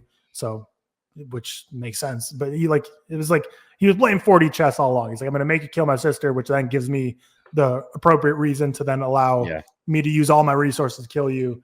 So he kills him in the Continental right in front of Winston, has no choice but to excommunicado him. And like Seth said, the lore of the Continental is so awesome. Easily probably my favorite stuff of this franchise, like how cool it is and how like everyone agrees to like no business is able to be done there. And it's like, why would you agree to that? Because like they send everyone out, like you are fully going to be murdered and killed. We see that in the first movie where that one assassin is trying to kill John Wick in the hotel room and tries to conduct business and gets murdered because of it. So, and I love Winston. He's like, you know what? I got no choice. Like I love how principled they are. Like no matter what, and, you know, it's like you're I got no choice, man. Stand on business. Yeah, cool. But yeah, you get like the funny sequence that you see on Twitter a lot of like Common and him like walking silently and like shooting each other across like the subway station. with like silenced pistols, hilarious scene. Common's one of those guys that I feel like just pops up in things, and I feel like I like him every time, but I also don't know if I actually do. I like his. I think he has. While I don't think he's the best actor, I think he does have a good. He's got a good presence. Yeah, I agree. He pops up in he pops up in this. He pops up in Now You See Me at one. I can't remember if it's like the first or second, but like every time I see him, I know what you mean. Yeah. I like this guy's vibe. He's giving off good vibes. So shout out Common. Yeah, the unfortunate thing for Common though is he was like the third villain in this, whereas like Santino I thought was dreadful, and then Ruby Rose like the number 2, and just pointless to be honest. Like just pointless. Didn't care for her, but yeah, like you said, she was the hot button item at the time. But yeah, John Wick 2. Anything else you want to say? Because at this point, it leads up to him being excommunicado. No, we can move on to 3. I think. All right, John Wick 3. When they decided to unnecessarily add the parabellum suffix to the title, I still don't know why they did that. Just odd, not weird. But this one's the one that I feel like a lot of people don't care for in the rankings, but it's actually my second favorite, and it's not that far behind my first favorite. It's where they go into the 4 stars for me. Like John Wick 1 was a 3.5, 2 is a 3, 3 is a 4, 4 is a 4. Like, I think John Wick 3 really, like, you can tell they kind of scaled up here, and I think even what we've just been complimenting it for, like the hand-to-hand combat, even that further excels in this one. Like this particular, the knife fight scene, the throwing knife fight, it's so exhilarating. And I would probably argue as well, like along with 4, in terms of like a visual flair also, like the colors that are used, the way things are presented, the way things are shot. This 3 was like for me where it really started to increase in just quality. Because I think while John Wick 1 and 2 I enjoy, I think there are moments when visually they're a little bit dull, and not popping, not tantalizing. Where I think like 3, like every sequence is. So 3 for me is definitely my second favorite for sure. I think this one really excels in like every area. The cinematography and colors in this one are gorgeous, from like the neon rainy streets of the cities to being in the middle of the desert of Morocco. Just the landscapes are gorgeous. But yeah, like every movie I'll praise for, like the lighting in these films are so well done. Like there's so many dark scenes that are so beautifully lit. Every one of these movies are gorgeous, which is just like so shocking from Chad Stahelski to be such a literally rookie director. Like he never even had like a short film. Nothing like on these. Do we know? Good question. Let me check. Wait, carry on. Let me check. But Dan Lost, who did The Shape of Water and Nightmare Alley, which Shape of Water, whilst I don't love, he's doing Frankenstein, Guillermo del Toro. That makes sense, doesn't it? Done the last 2. Yeah. Well, no. Well, he's done Crimson Peak as well. He's worked with del Toro 3 times, so it makes sense. I wonder if he did. Oh, he did do 4. Yeah. But it's incredible how well lit these movies are. These movies are so gorgeous, and Chad's able to make such incredible movies for someone who has no background, and just like actual, just like the shot selection, the cinematography, the lighting, the blocking, really gorgeous stuff. And I agree with you. I think 3 is the one where like 4 might be just as gorgeous or maybe even more gorgeous, but like chronologically at this point, like this is by far like when like the visuals get up to such an ante. Like this is a beautiful film, and this is where he's excommunicado at this point. The very end of John Wick 2 is like him walking away out of New York, and basically there's like the time's counting down, and he has a couple of minutes before everyone is going to be coming after him for a contract on his head, which is crazy. Imagine how paranoid you'd be. Oh yeah, because it's like everyone's just staring at you, like as he's walking by. You're like, how many people are really in this criminal underworld? It's insane. Yeah. But let's see what all happens in this one. This is where he's pretty much on the run this whole time. We cross paths with Halle Berry's character at this point, Sophia, who she has a blood mark or whatever, so she has to help him get to the Elder, because the Elder like ranks above the High Table. This is where like the lore continues to expand even more, because we are introduced to the concept of the High Table and the Continental in previous ones, but now we get like the Elder and these like high ranking like overall boss who's above even the High Table. So basically the High Table and Continental excommunicado him. Everyone's gonna kill him, but if you can go to the Elder and get him to rescind the excommunicado status, then he'll be good, free, all good. The Casablanca escape scene with Halle Berry is so fucking cool. Like the way it's lit out, and I think again, like it's that thing where they kind of further the scope by going to these other locations and stuff. but I love that entire sequence. That's probably one of my favorite like John Wick sequences overall. So enjoyable, so enjoyable. I think she really added something as well. Like she was a really good vessel for John Wick and the story, especially in the third one. Yeah, she's an incredible action actress. Like she did all the stunts, and we almost get another dog death in this one when they shoot her Belgian Malinois, but it had a bulletproof vest on, so it came back to life and helped finish the fight. But yeah, it's crazy how many dogs they almost. Well, I think come back to life. It just got knocked out a bit from the bullet. Yeah. It died and just came back to life. Great. But it's funny because they mentioned like during the production of these, like before John Wick 1, like Chad Zaleski's never owned a dog, and he was like never a dog person. So like he never like maybe didn't really understand the gravity of like killing a dog on screen. But by the time you get to John Wick 3, like these dogs in the movies were like raised by Chad, like trained by him, like fully trained to like protect her dogs, and like he goes from like not a dog person to like very much a dog person who like trains them. Part of the films, doesn't it? Especially in the fourth one. So very pivotal. And they're like, they're in films like crazy. So it's like, it's cool to see him grow his love for dogs throughout this franchise. Well, it's like the whole, like, I mean, I would compare it to like when in Mission Impossible in the first one, like the reason I love it so great is the first one, spoiler for Mission Impossible 1. I don't know. Like where his team, like basically in the first half an hour, like 4 members of his team die. And that's like the catalyst for his whole feelings and kind of the way his redemption arc. And it's like when John Wick's kind of grieving, the last thing is the dog. Do you know what I mean? The dog is the catalyst of John Wick's mindset at this point, and why is that ripple effect of why he is where he is. Which I like, but also don't like, because I hate dogs in action films when it scares me. Yeah. Do you know what I mean? Just won't get hit by a bullet. No.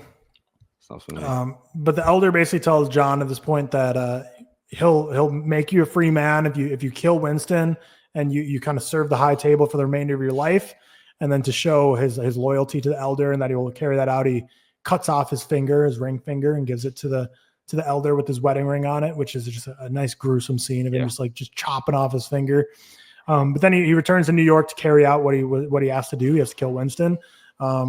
And they have this big conversation. John refuses to kill him, which leads the adjudicator, who's kind of after not only John but Winston as well, for like helping John and not killing him, and all this for being excommunicado and allowing this to happen on New York City Continental grounds. And the movie kind of ends with the adjudicator killing John Wick. Winston. Never mind. Winston shoots him like 4 times, and then John Wick falls off the roof. In the crazy 6 stories fall, hits the railing, flips over. Oh, is that in this one? Yeah, the very end of the third is when he falls. Oh yeah, off. for some reason I was thinking at the start of the fourth. Bro, there's no way of surviving that. It's wild. He falls so far. It's crazy because that they actually, when you get to that point of Wick is Pain, they do that stunt with a stunt man. I read that. It's brutal. He almost got very severely injured trying to do this, and it's one of those things where it looks so cartoonish when it happens in the movie that I never would have thought that was practical with a stunt man. So it's like ragdoll physics, doesn't it? Yeah, it almost looks so silly in the movie that it's and then when you see that they actually did that with a stunt man, it's why, man? You almost killed a stunt man for something that when you watch the movie, no one, if you didn't watch the documentary, no one would believe you that you had a stunt man. And also, it's do this. People will say, when it comes to stunt work and things like that, when you are dropping the highs and whatever. It doesn't matter how much padding you have, that shit will still fucking hurt. Yep. You're still it will still fucking hurt. You can still break a bunch of shit. But I know what you mean, because when you watch that particular fall, it is like ragdoll physics. It's like a game almost, the way it falls. So you could have just passed it off like they did in the Spider-Man, for example. You could have just passed it off as like that. But instead they're getting these stuntmen to just jump off buildings. It's fucking wild. It's wild. But so the kind of movie ends there. So Winston gets on the good side of the adjudicator, and everything gets all settled because Winston kills John Wick, or at least that's what they think. So it's okay, you get reinstated to your position in the Continental, and John Wick is dead. But John Wick, we find out, the Bowery King and his kind of network of homeless agents grab John Wick off the streets, wheel him underground, help him get patched up to train. To then fight against the high table, which really leads us right into John Wick 4, where he's in that underground bunker. The punching, the sound of the punch bag, the kind of watching that in cinema was crazy. I mean, I said this before, I think 4 is my favorite. It's everything great about John Wick into 1. not only in that the people he brings in, like I think I can't remember her name, Rena something. Donnie Yen's like character's daughter, whatever. Yeah, Marina Sawayama. Yeah, and Donnie Yen, who I love in general, and I think their introduction and kind of going to the more like Kung Fu side of it, like East Asian, I think was genius. I think again could be argued this is the best looking one or Parabellum, either or. I think this looks incredible. Like I rewatched this one the other day because I just hadn't seen it since release, and even now, I said this up when it drops, and if you want to hear like a fucking full hour plus review, we did reviews when it came out, whenever that was, like early 2023 maybe. But the nightclub scene is still my favorite John Wick sequence, like out of any. I love that moment so much. It's so cartoonish, you know, with Scott Adkins and his whole like in his fat suit, talking heads, like massive suit. It's that guy in his big suit. Yeah, it's like and the introduction to him as well, and the fact he's like pulling off like backflips, like 540 kicks, and you know there's things when the water's kind of pouring on them, you've got like, kind of the strobe lights passing around, the bass is completely air. I like easily my favorite John Wick moment. It's one that I could, you know, it's like one of those scenes where I could go on YouTube and just watch freely. But I think John Wick 4 especially has like, you know, Cam brought up in our action draft the tracking shot. What do you call it? Fire breath shotgun. Fire breath shot, yeah, amazing. And I think this one they really go all out with those set pieces and try and like give the best. And I think that was why it was, you know, I remember when this came out and it was revealed it was going to be 3 hours long, which was so much longer than any of the other John Wick films, if you remember. And it's because they just packed so much crazy shit into it. But yeah, this is definitely my favorite. That's for sure. Yeah, if you want to see like a full in-depth review, you can go to that episode, which I'll link in the description. But what my favorite part of John Wick 4 is all the other movies I think didn't have side characters or villains that like fully compelled me. Yeah. Whereas John Wick 4 had that all in such a massive way. So you get Donnie Yen as Kane, who's incredible. You get Hiroyuki Sanada, who's the manager of the Osaka Continental. Scott Adkins, we mentioned in the fat suit. Bill Skarsgård, finally a villain that I'm like, hell yeah, let's get him. Because like, you know, I like Alfie Allen, but like he was really like nothing. Like he kills a dog, but then he kind of just like sits in his house and like mopes, and he's like, "Oh no, John Wick's coming." Like Bill Skarsgård's like a menacing Frenchman. Like I love how cartoonish the villains are in this as well. Like he really lives up to like just this silly, over the top action style. You know, like classic action, like 80s, 90s era, or even earlier. Like Bill Skarsgård in this is so fucking silly. So ridiculous. And you get Shamir Anderson's a great addition, as well as the tracker, Mr. Nobody with the dog.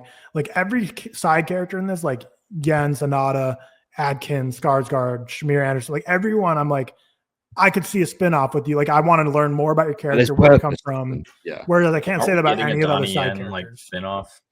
We are. That's the plan. And I guess he's directing it as well, which cool. Makes sense post documentary, because like they were really nice in the documentary, but you definitely get the vibe tongue in cheek. They're like, because they mentioned like once John Wick 4 started, like, yeah, now we got Donnie Yen, another movie star, and I feel like that has a connotation of like negative. And then they kind of mentioned the action sequences. He was like really intense, and there was like undertones from the documentary. You could tell that like Donnie Yen might have been a little hard to work with. So I was like, after the documentary, I was like, I'm like, it's kind of surprising they're going to do like a Donnie Yen spinoff. If it sounded like he was like a little tough to work with on set, but then I saw he's directing it, so I'm like, makes sense. He's going to be like Donnie Yen as like, you know, early era, like, you know, 90s action flicks in from Hong Kong.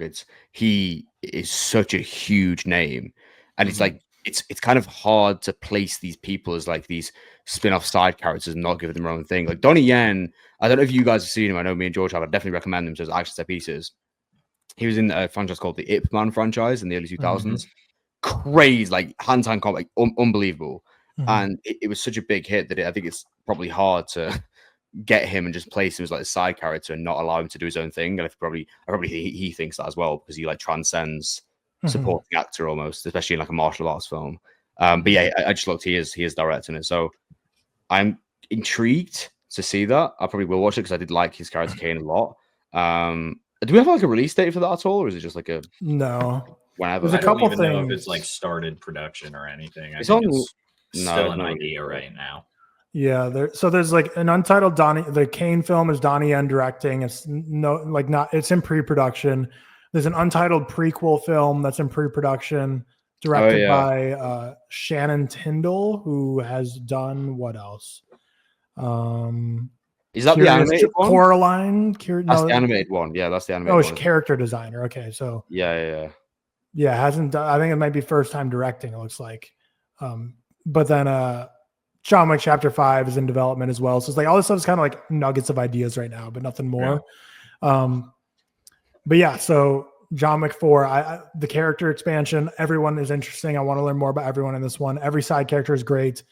And the action just gets ratcheted up. So basically like John Wick 3, some of the people, like they mentioned in the documentary, some of the complaints were that it was too much action. And then Chad's like, well, wait till you see Chapter 4 because we're going to give you even more. So I hope you... It's surprising as to why you like it so much. And me, because I don't tend to like all action, but this is like, you know... I think when they do it this well, though, it's just undeniable, I guess, in this one. It's just like the tracking shot is such an all-timer. You know? Yeah, for sure. And like the car driving sequence around the Arc de Triomphe, the nightclub sequence. That was awesome. Kind of the stairs sequence. That just bro, when I was in post school on those stairs, I wanted to roll down those fuckers so badly, like he did. Crazy, because there's so many of them, and he just endlessly falls. I love the ending. I love the ending of 4-2 where he like gets shot, and then Bill Skarsgård is like, "Haha, you're dead," and then Ian McShane's like, he didn't shoot, and then he shoots Bill Skarsgård. That's an all-time ending. Like, I love those duels. Badass, really cool. Love it. Again, it's cheesy, but so fun. Old school cheesy action, like almost like Western era, like in terms of like duels and the way they're set up and so. And I love that shit because you don't get many films like that anymore, do you? They can get away with it as well. But that's what fits in so well with like the lore of the Continental, like however everything in the society is so like rules driven. So like Bill Skarsgård is like. He's gonna follow like the honor like commandments. The way things have gone. But yeah, it is funny. Like maybe Loki Winston wanted John Wick to die at the end because like the fact that like they had this whole plan of John Wick, he's gonna pull the rug out from under and kill him. But then Winston, right before John Wick's about to do this magic movie, he's like, "Oh, he's gonna kill you." Basically, it's like, bro, why are you spoiling the? It's supposed to be a secret, man. We're playing 40 chess here, and you're just you're ruining this big moment. But no, the action is undeniable. I love the whole radio DJ host kind of like mentioning like the contract value and like pointing out where John Wick is throughout. Like it's such a cool film. That's what I mentioned in my review. It's like this is probably like the peak of what like an action film could ever be for me, where it's like pure action, because it's just not my thing. Like I've said, so it's like a 4-star for me. But I think it's like just because this movie is 2 hours 49 minutes. Probably 2 hours of it is just the pure action nonstop, maybe more than that, honestly, because you get the whole Osaka Continental Siege as well, which is a while, that one. They're long, so it's like, and when I'm watching them too, I'm like, yeah, these are for me overstaying their welcome. Where like pretty much every action sequence, I'm like, could do with it less, but like I almost don't want them to be just because like it's such great filmmaking from Chad Stahelski. It's like cool to see him play in its playground. But yeah, I mean, you end the movie with John Wick dying, but like, is he really? Who knows? Probably not. It's like it was just like a little bit of a cop out of like leaving the door open. Like you could end it there, maybe not end it there. They've struck gold 4 times. I feel like you can't keep swinging that axe, man. Just don't make a 5th. We don't need it. Give Keanu Reeves a break. They will. I know they're going to. Because he's been John Wick for a decade, and I don't know if his body can take it much more. Because you've seen that. Like, how old is Keanu Reeves now? He's got to be like in his 50s, surely. 60 or something. No, 60. Turning 61 in a couple months. He's like, so he's like Tom Cruise kind of like age, a bit younger. But jeez. Yeah, that's too old to be doing this, man. Yeah, and Chad's just like a torture coach. You're like would like watch him on webcam while he's doing his training sessions, even if they're across the country from each other, and he'd be like, "You stopped at 30 reps until you do 50." And it's like, damn, this dude's like a hard ass coach who's like just watching me on webcam work out from across the country, and is like knows if I take it easy, and these two are just a perfect match for each other. They're like pushing each other to the limits. And John Wick 4 is like the perfect. Like, I just don't see a way they can top John Wick 4. If John Wick 5 comes out, of course I'm going to be there opening weekend. Of course I'm going to be very excited for it. There's no way I won't be. But it's like, I don't know. It feels like I can't remember. I don't know what like a good metaphor would be for it. But, you know, like they're riding a fine line every time they made a new John Wick, where they keep pushing the narrative and they keep working. And it's like you said, like they're risking it all. Bigger and better. Like we said earlier, the progression of each 4 films has been so obvious for each film in the 4, in terms of like these set pieces, how can they do more than the last one? And when we spoke about it originally, we were like saying that this is kind of like a perfect ending point for characters. You know, if you want to do side spin-offs with Kane and whatever, cool. You know, we'll probably watch them. But for John Wick, it's like it's a fine line. Like, you know, there's only so many Mission Impossible. It's super weird. I don't want them to keep going, but it's fine. Yeah, it's a difficult one for sure. But that leads us into Ballerina, which Seth, I know you didn't see, so we can call you back after Ballerina, and then Cam will do Predator Killers of Killers. But so Ballerina, which kind of fits into what we were saying of, well, okay, so for people who don't know, chronologically, this comes between John Wick 3 and 4. I was very confused. I was like, where is this set? So I looked it up before 3 and 4. Started. Yes. Yeah. But this is why I agree with what Cam said, which, you know, we'll get into a full review of the movie, but why to not keep it coming? Because I think the John Wick of it all of this movie was like some of the corniest parts of the movie. Yeah. Worst parts. That felt very much like dangling keys, like John Wick. Yep. John Wick, guys, look, hey, Keanu Reeves in the trailer. Yep. Which he's in this movie twice. If it was, I don't know. It's like, it's weird because the first time you see him in this movie, it's like, if that's all it is, I'll be a little corny, but like, that's all you needed. But like, really corny to bring him back just for that, just get a trailer clip. Mm-hmm. But then he's like very much in the end of the movie. So didn't love that. But yeah, we'll get through, we'll go with the Ballerina. We'll start with high level thoughts and then we'll get into the kind of more in-depth review of it. So we'll start with you. You saw it most recently. What is your high level non-spoiler thoughts on Ballerina? Yeah. Saw it last night. I really enjoyed Ballerina, which I didn't really expect. You know, I feel like they did this super weird. They, you know, marketed it as from the world of John Wick, right? They couldn't gave us the worst posters you've ever seen. Gave us some awful posters, except the one that the person edited my face onto. keep going, whoever that is.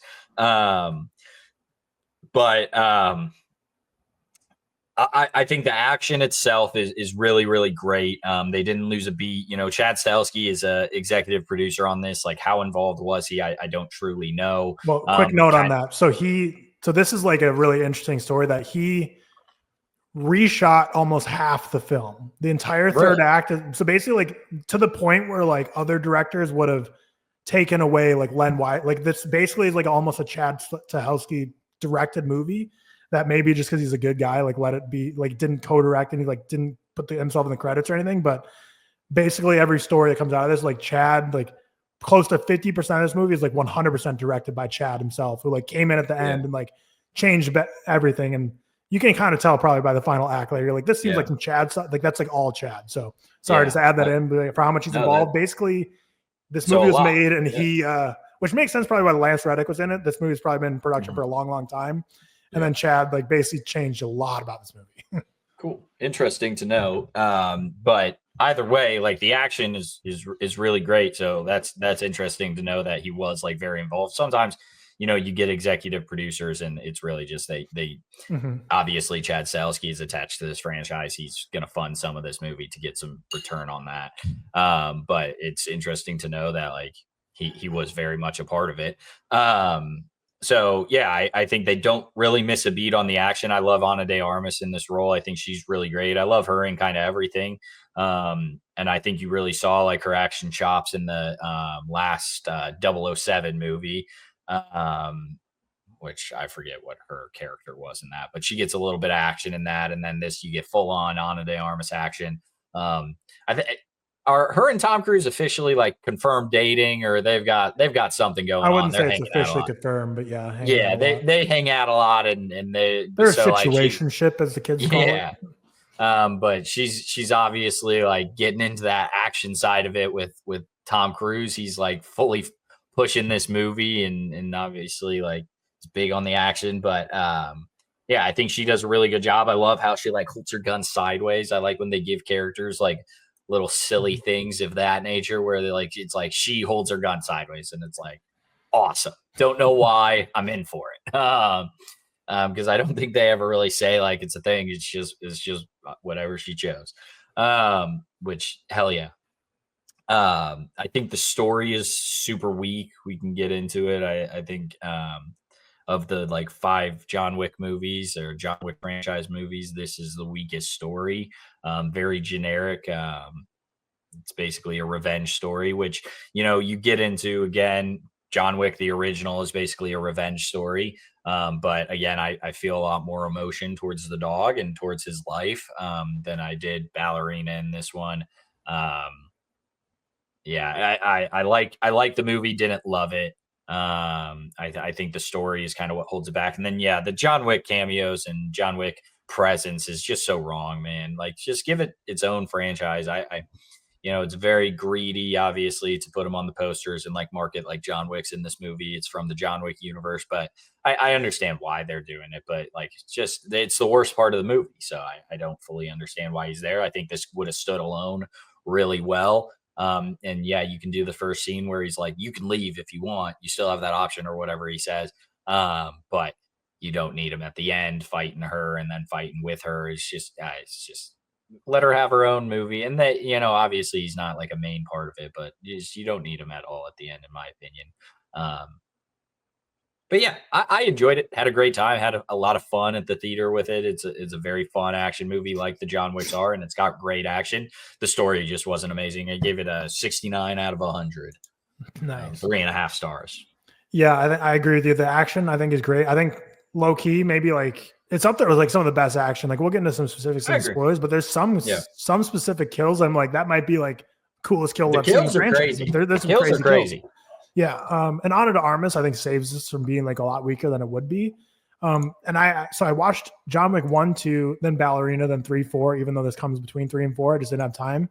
And I think I actually might have liked this a little less story-wise than I already did, but I didn't care for the story at all if I rewatched John Wick 3 right before. Because there's stuff in this with like the ballerina school, the Ruska Roma, and all that, and like the training that they go through. And I was like, oh, this is a cool backstory. I'm like, all these people. And then I went to rewatched John Wick 3 for the first time in years. I'm like, oh, this is all in John Wick 3. So I was like, this isn't like new lore. This is just like showing us another person going through this ballerina school and like all this stuff. So I was like, okay, this actually isn't as much new lore as I thought it would be. So would have probably liked it a little less. But yeah, I think the story is the weakest by far. Like you said, the revenge story here doesn't have that same emotional gut punch. I think part of it is the dog versus human thing, but also like she's like a kid when her dad gets killed. Yeah, so it's her dad dies and she's like what, 7, 6? Right. It's just not like an immediate revenge. It's like, you train up for 30 years type thing. Whereas I feel like the classic cinema thing you like to see is like someone dies and you're like, you want them training immediately, like go to a UFC gym, 6 months, jack up. And then they go on this tirade, whereas there's just like too much time here. But I think really everything with the writing is really quite weak in this one. I think the story itself is just not great at all. Nothing interested me of it. But the action is incredible, and that's what you come here for. And Honor to Armus, I think, is great. But yeah, the John Wick of it all is really silly. Anything with the story, like the first 30 minutes of the first John Wick, I say are some of my favorite of the whole franchise because I think they introduce the characters so well and make you so attached immediately. Whereas the first 30 minutes of this, I don't know if I rewatch this movie ever, I might just fast forward right through that, get to the point. Yeah, I don't know. I really don't know like how you do it better. Like they give her 30 minutes. Like it's still her as a kid for like the first 20 minutes of this movie. Like you sit with them for a good while, but I don't necessarily like.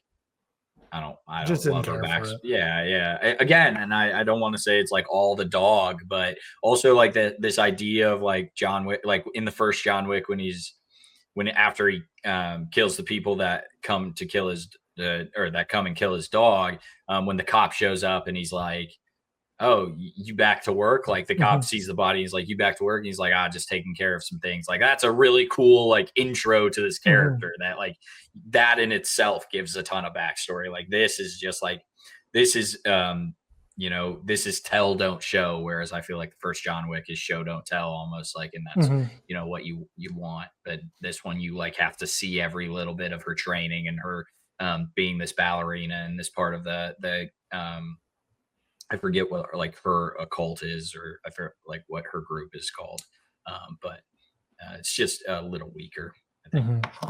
We'll get into spoilers now, but yeah, I think for me everything up until John Wick comes and says like you can leave whenever, that once that happens, like the movie starts for me. I'm like, okay, this is where it's interesting. She goes basically her large mission is going to this like Nordic snowy city that's like full of cultists that like they're basically everyone in the city is like committed their lives to being a part of this cult, and pretty much whenever they're called on, they have to execute their missions. Very similar to anyone in the high table or anyone in the John Wick stature. It's like you're called to orders, you got to do it. And this is where the guy who killed her father is. So similar to John Wick trying to kill Yosef in the first one, where it's like he's only going to kill one guy, but there's going to be 100 people standing in the way between the two. Similar to this one. But I guess before they get there, we have the whole Norman Reedus of it all, which was funny because I was thinking this during watching the movie with Norman Reedus when she goes to, because he basically has information of where they are and how to get to the city. So I kind of forgot there's this whole subplot where she goes to the hotel and or the Continental where he's holed up in, where basically a lot of people want him dead, but you can't conduct, business on Continental grounds. They're kind of like waiting. And you get Norman Reedus. I was thinking about this during the movie. I was like, oh, maybe we got to take him out of the TV is not real tier because he's in like a real movie now. And then he's in this movie for a couple minutes before he like 3 minutes dies, but doesn't really die. He's like actually alive, but like he's in this movie for so little. I'm like, okay, yeah, TV guy, not elevating out of that for this. No. But yeah, it kind of go again, like, and that's, I think a lot of the side characters in this are just whatever, like Norman Reedus, that whole sequence. Like I saw this movie in theaters 36 hours ago, and I just jumped right to the end where they're at like the snowy village because I forgot about this whole sequence where she breaks in his Continental room and learns about kind of this society, these cultists up in this snowy village. I do think you're skipping over a great action set piece of the Iceland nightclub or whatever it is, like the ice club. Shit, yeah, her first mission. Her first mission is basically just protect this girl. She's like the CEO daughter or something, like daughter of a high-ranking person that they think they're going to try to they're going to try to take her to get to the CEO or something like that. Great action set piece, like really cool, and just this is kind of like sets the tone for the crazy kills in this. And like I like that. Yeah, it's some like ice nightclub, so there's a little bit of like snow and ice on the ground that she like slides over and falls into and stuff. And a lot of this is set in the cold, so Ballerina gets screwed here with the elements, but compared to the John Wick, I feel like is always, I mean, they're all always in the rain, but it looks like he at least gets warm weather. But yeah, that nightclub scene was really great action, and I think that sets the tone for like, oh, this movie's gonna have that really great action. It's gonna for sure. Yeah, I forgot because again, I watched Wick is Pain and 2 John Wick movies after watching this one, so like consumed a lot in this world after this. So I forgot about that. Yeah. That nightclub looks right up my alley because I run hot, I sweat easily. Nightclubs in a close, sweaty environment are like my hell. This looks amazing. I can only imagine how expensive it is to get in there to keep that air conditioning bill going in that place. But because there's just a nightclub, freezer bill. It's not even air conditioning. Really? Yeah, because it's like you said, is it frozen? Like you're in there freezing. And there's still people in like dresses in there. I'm like, I don't know how long you can last on that in there before you're like getting hypothermia because it's legitimately a freezer. Which I've been to like a frozen, like an igloo bar before, like a state fair or like a fair or whatever, which was cool. But I was in there for like 20 minutes. You take like a shot off of like an ice chute and it's cool. But I don't know if I could be in there a whole nightclub for a night. But even that, but when you went in there, like they made you all put on like coats, like you weren't even allowed in there without it because of like liability stuff. So I was like, okay, but this looks sick. But yeah, this is where you kind of get her first experience doing a contract kill, and you realize she's very capable, very able to carry out these things. And then once she kind of proves that to herself, she's like, okay, I'm going to go get some revenge here. And then that's where she goes to the hotel to meet Norman Reedus because he's going to tell her more information that he needs to know. He has a daughter there, and she's kind of like trying to help protect the daughter from suffering the same fate that she had, where you kind of get looped into this world of crime and growing up without a father. But she kind of fails her mission because the daughter gets into all this shit. Yeah. The daughter gets taken and the father gets killed. Again, you think he dies because, I mean, I don't know. Some people in these movies just need a classic execution shot. That's all you need. There's so many moments in action movies where you think someone's dead and it's like just John Wick's great at. John Wick does it all the time. I noticed that he'll shoot people up a bunch, and then once he's done fighting them and wrestling them, quick shot to the head and make sure it's done. His villain should take some notes here. But I think there are like two. There are two. I think the outside of the nightclub, the ice club, there's a kill where she axes someone in the face. And then later in the movie, again, she throws an axe and hits someone in the face. And I was thinking like one of those things. It's like, if I had a nickel for every time Ballerina threw an axe into someone's face very graphically, I'd have 2 nickels, which isn't a lot, but it's weird that it happened twice. So she's got some very brutal kills, but my favorite being the random axe to the face that she just whips at someone. But that happens at the nightclub, so I didn't want to miss it.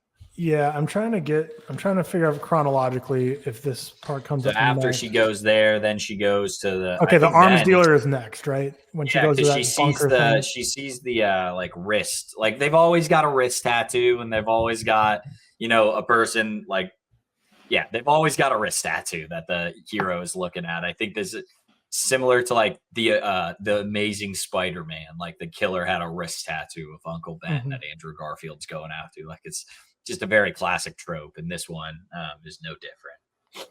Yep. So, so we're chronologically at the point where Norma Reedus is like killed but not killed, but then because business was being conducted on Continental grounds, but Ana de Armas's character Eve is like, I didn't kill anyone. I was just trying to survive. So the Continental staff executes the cultists and mercenaries for their attack on Norman Reedus and Ana de Armas and all them, but spare Eve because she didn't kill anyone. But then from here, Eve goes to, this is where she goes to the arms dealer, Frank, and his shop. And he just has all these cool weapons, very cool shop. And the cult attacks the shop. And this is a very cool action sequence between her trying to survive while the cultists are trying to kill her.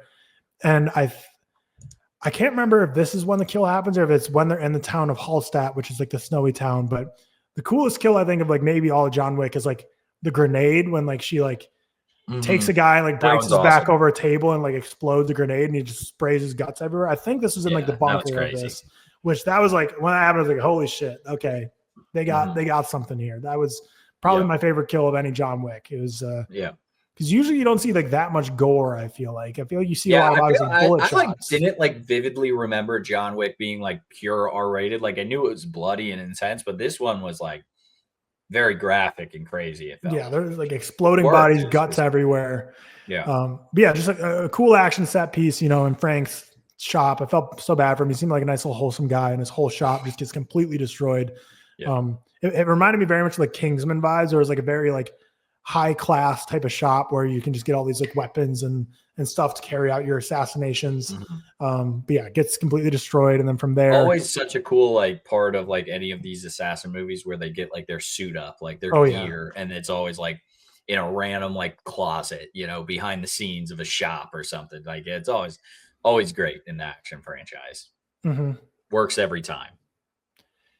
And so let's see. So then from here, she kind of says what her whole plan and mission is to go to this town, Hallstatt, which is that a real town? Looks like it is in northern Austria.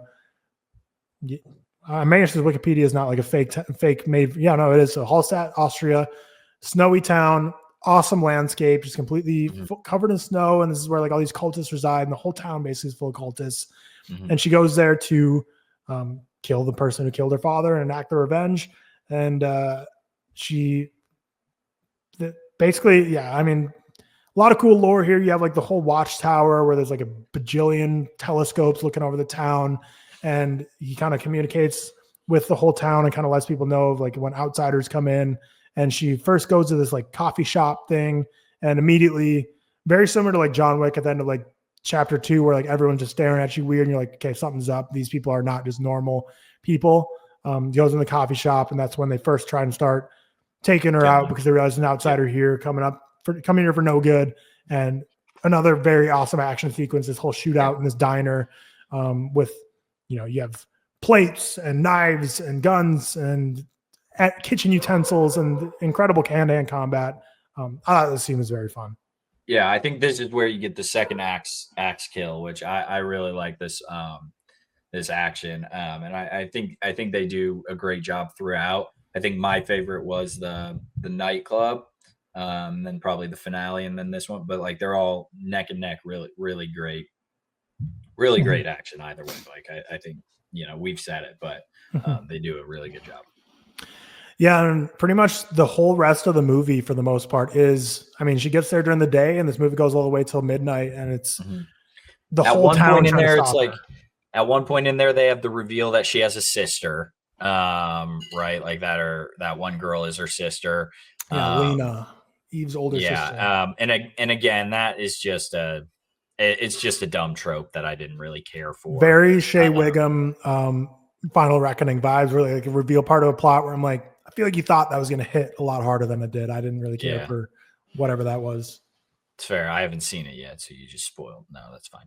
It means nothing. It's literally so throwaway.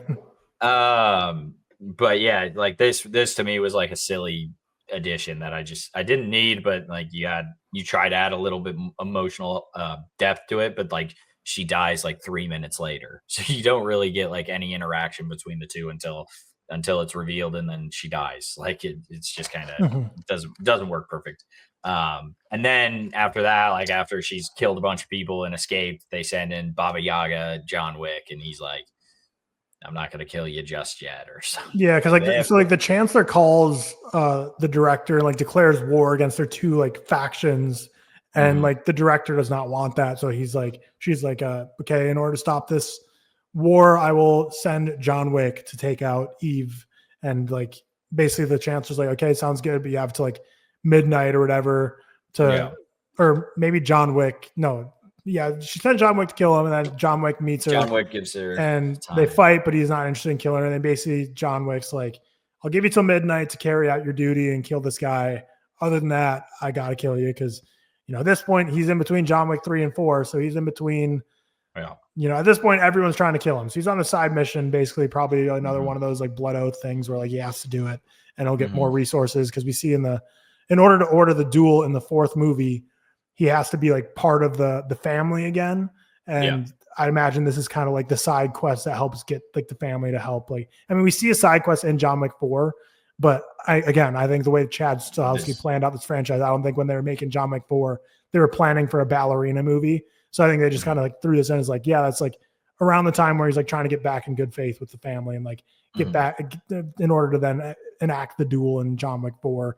But he's in there to take out Eve, compromises, like, he'll gives her like basically an hour to kill the Chancellor, but after that he really has no choice, but he has to kill her and execute what his contract says he has to do. And then we get an awesome flamethrower fight, which is crazy incredible. Flamethrower fight. Very fun. Your tweet of the like that's all I was thinking about the whole time. Or what the Order of the Phoenix, the Harry Potter and Voldemort like fight. Yeah, of them just flamethrowing at each other like. Hilarious. Great fight though. Like very cool. Like these, I don't know if flamethrowers are actually, if there are any flamethrowers that actually work like this, but they're basically like shooting out flames like 20 feet and then you can restart it and shoot it again. Like it's, they're like shotguns. They're really like shotguns. Yeah, it's basically like the fire breath shotgun of the last movie, but the just pure flamethrowers like shotguns. But super cool action, whether it's real or not. Super cool action. Great finale to this very, very good action movie. Like great finale for sure. Yeah, just like Once Upon a Time in Hollywood, it's flamethrowers to kill people in a cult. And they literally felt like shotguns where they could like just spray. They like held down the trigger for like a second. It was like doosh, and like just shooting people with flames. I'm almost positive that's not how it really works, but who cares? But yeah, the part where it was the enemy with the flamethrower, she has like the fire hose, and they're like spraying, fighting each other, just like the Harry Potter. That part was so sick. But yeah, you get a lot of flamethrower action, and it's not like a 1 minute like flamethrower, and then they go to like hand to hand. It's like the entire final battle is. Yeah, it's like she's probably like 15 minutes of that flamethrower. Like crazy. But it makes for some obviously like gorgeous lighting with the fire. It's a very cool lit sequence, and the action is incredible. And this is where. You could probably feel Chad Stahelski's sauce is probably his DNA was all over this stuff. So yeah, the final fight was awesome. She, kind of just going through the streets, mowing people down. Chancellor and Eve meet. And let's see, I'm trying to make sure I'm not missing anything in the final synopsis. Well, so at this point, the cult also loses track of John Wick. So like he almost like is like a like how the tracker was in John Wick 4. John Wick was almost like the tracker for Ballerina, where like there was many moments in John Wick 4 where John Wick should have died, but the tracker just like killed someone who would have killed him because he's like trying to protect him because he wanted the final contract for himself. Whereas in this, John Wick's also like killing anyone who kind of comes close to killing Eve. Yeah. But yeah, Eve, I'm trying to think. I guess it's similar to John Wick 1 where he like kills Yosef really fast. Or is it Yosef? No, it's Yosef's like father. Or there's one person who dies in the John Wick franchise where like you think there's going to be a whole monologue and pleading for your life. And like, you don't think he's going to actually kill him there, but he just like quickly pulls the trigger and shoots him in the head before you can say anything. This is the same thing here where Eve, like you think there's going to be this whole like back and forth, but Eve kills him really quickly, just shoots Chancer right in the head. And then Ella kind of goes back to New York Continental where she seeks refuge. Colt places a huge bounty on her head. And yeah, it's kind of like the end of Ballerina 2, baby. Pretty much. Yeah. That's why I don't know. Like the big thing, which I feel like I'm so scatterbrained about like this movie, because I'm so like mixing it in with all the John Wick movies, but this movie didn't do enough story-wise to make me ever care for Ballerina 2. Ana de Armas is completely innocent. She's great, and the action's awesome, and I'll always watch any of these movies just because they actually cool. But it rides the fine line because the Continental, from what I know, I don't think there's much action. I think it's much more about the lore. And I think when these movies are so only reliant on the story, unless the story's good, like they're just going to be uninteresting. And I don't think this movie did enough for me to be excited for Ballerina 2, even though they clearly set it up for that, where the movie ends just like, big contract on her head. I'd prefer Ballerina 2 to John Wick 5, even though I care more about the John Wick movies. I think they've hit their mark on John Wick. End it now. Let's go into the Ballerina universe. Like, but again, the benefit of John Wick is like how cool the lore building is in the first couple movies. Like we already got the lore. So, you can't, I guess what's next, I'm sure there's more lore that they'll dive into, but are they going to make it like stupid or are they going to make it like useful? Yeah. I don't know. I mean, this is it leaves them off on the clearest like sequel coming, so we'll see what the plan is. But yeah, I'm interested to see how like the Donnie Yen spinoff goes, because I'd imagine that would come out before a Ballerina sequel does. And I think we mentioned it. We were talking about the John Wick franchise just a few minutes ago, how it's like they're riding the razor's edge right now, and they keep striking fire. They didn't hear is not a bad movie, but they didn't knock it out of the park. And I'm worried that the magic is going to just like run out here. I think they did a whole lot better than I expected, though. I really for sure. I did not expect to like it. They had a weird like marketing thing where they didn't release the embargo until like a day before, and normally that means your movie's trash. I don't know why they didn't let hype build, because I feel like people are talking about this very positively. Yeah. So I'm not saying they like hit it out of the park or struck fire, but they did just enough for me in my opinion. But yeah, Ballerina, I give it a 3-star. What did you give it? 3.5, 69 out of 100. And George gives it a 4-star, I believe. Yeah. But yeah, you want to dive into Predator Killers now? Yeah. I won't talk this super long. You can make it all. You can make it all spoiler section. So if you haven't watched Predator Killer of Killers, again, look at the timestamps. But really awesome, fun animated movie on Hulu, directed by Dan Trachtenberg, who did Prey with Amber Midthunder, which I really enjoyed Prey. I thought it was a lot of fun. This ties into it a little bit. They went the animator route. Basically, Dan Trachtenberg said there are just things you can do in animation that you can't do in live action. Wholeheartedly agree with him. Shout out to animation. Animation greater than live action. You can do a ton more cool things. That's why the Spider-Verse are so great. That's why like X-Men 97 is so great. That's why this really works. You can do some really cool and brutal kills in this thing. In the first act, there's a ton of like heads being chopped off. You can't entirely do that in live action. But this is an R-rated animated movie, not by any means like a kid's animated movie. It's very intense. It's very brutal. It dives into the lore of the Predator, the Yautja, I believe. it is the name for it, but I am not like a huge Predator guy by any means. I haven't seen all of them. I've only seen a couple of them, honestly, like the original Prey and this one maybe.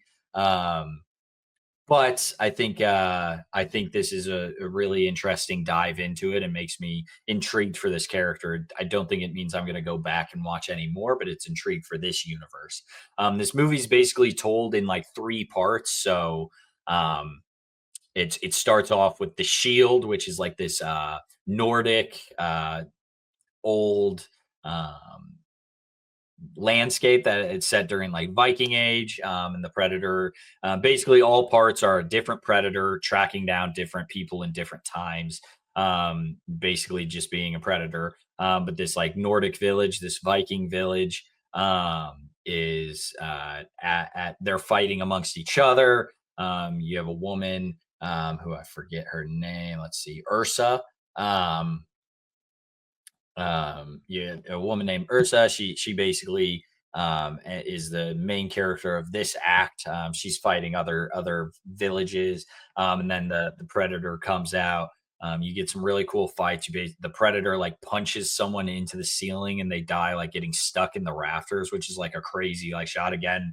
Like things you can't things you can't do in live action, because you can't entirely like take away your belief of this of reality if it's in live action. Like if someone being punched into the rafters and bloody all over them, like you just can't do that in live action, I feel. You have this cool fight scene of them like on the frozen ice. It's a really interesting. I was a little confused on exactly what was going on in the first act because the main 3 characters of the 3 acts, like they all kill their Predator. So Ursa kills the Predator here, and I was a little like thrown off of what exactly is going on. You then move to an old Asian timeline. The second act is samurais. Basically, you move to a samurai plotline. Basically, it's called so the first was the Shield. She uses a shield and like an axe. The second is the sword. In samurai time, you have these 2. I can't remember if they're brothers or friends exactly or enemies. I can't remember. But you have these 2 people basically competing and pushing each other to be the best samurai. They go through their plot line, and then again another Predator comes or another Yautja comes and is tracking them down. He kills one of them. I believe it's Kenji. That is makes it out, and again he kills the Predator. They have a really cool like sword fight. It's really intense. How the first person dies is basically he gets like you think he blocks the Predator blades, but the Predator like cuts through him. And all of these different Predators like have different technology, which is interesting. In the Shield, it's like sonic blast. In the sword, it's his claws. And then in the next one, it's basically a ship. And so like it's all different technology. The next one being a U.S. like soldier in like 1940s. They're in war. And you have this it's like an aerial dogfight episode where they're fighting in the air. They're getting killed by something that's not like other planes. Comes back with like basically a giant metal stake in one of the planes, and they're like, "Hey, where did this come from?" And then you have this intense like dogfight battle with the Predator. He thinks he gets him once, and he's like basically this guy who's not even a pilot but knows how to fly. Isn't a pilot for the U.S. He's basically an engineer for the U.S. He gets in a plane, is able to take down the Predator by like flying into enemy airspace and having them shoot at it. And then he realizes the Predator is not dead. He like went in the ocean. Like the Predator ship can go into the ocean. And then he basically doesn't sacrifice himself because he doesn't die. He uses the plane to destroy the Predator ship. Like he basically suicide bombs, but jumps out of the plane in time to kill the Predator. And so this is where the last third. It's about an hour and 45-minute movie. Each act is about 20 minutes, 25 minutes. And then you get all three of these characters are taken to the planet of the planet of the Yautjas, the predators. I don't know exactly what the planet is. And basically they are told they have to fight to the death, and then whoever wins will be able to given an opportunity to fight the predator and keep their life. They obviously they start fighting and then they band together to take down the predators. There's like a giant creature that swallows the World War II pilot. His name is Torres. But he's in the esophagus and he doesn't actually die. And again, just things you can't do in live action. You can do, I think the closest thing you could bring it to is the Guardians of the Galaxy when they're the Annulax batteries, and he's the Arbulary batteries. When Drax gets swallowed by the creature, but then is in the bottom and tries to stab his way out. This is a similar type thing. So yeah, you could do it in live action, but I think it works a lot better in animation. You have these three band together. They work together. They get in a plane. Two of them escape. The samurai, Kenji, and then Torres, the pilot, escape, where Ursa is left captured. The movie ends with them escaping, but basically the predator leader, really cool character design, by the way. He's got crazy claws coming out of his back. I don't know if it's him or a suit. I assume a suit, but really cool character design, really intense predator designs throughout this thing. But he basically says, let's hunt, and then the army of predators is going after the pilot and the samurai. And then it ends with Ursa being put back into a pod. She's back to sleep. And it opens and it ends with a little tease that Amber Midthunder's character from Prey was captured, because Amber Midthunder's character from Prey kills a predator. And basically these people are all people who have killed a predator, so that they become the killer. It's the killer of killers. It's a championship or champion thing that they all have to fight, and then they get to fight head predator, whatever his name is.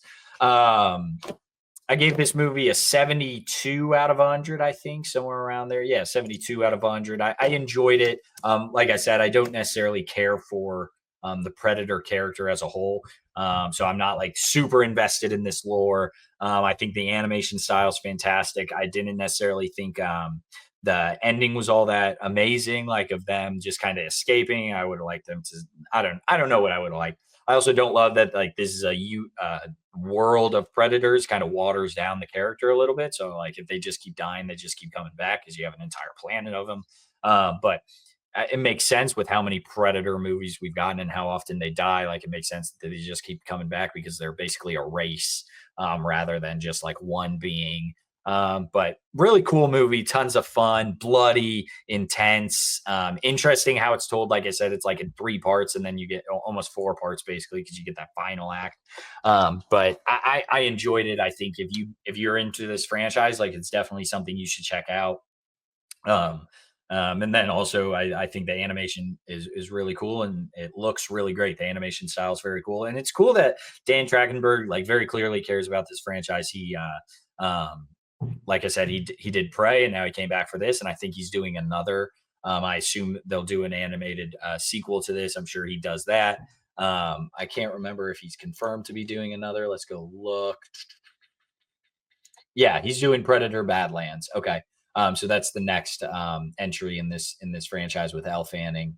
That's the woke Predator movie that they say the Predator looks woke, which is super weird. But he really cares about this franchise, so I think it works. So good for him. Hopefully Predator Badlands is good. But 72 out of 100 for myself. I really enjoyed it. I'll get the fellas back. Tyler was listening in. He came back. But yeah, good movie. Hello.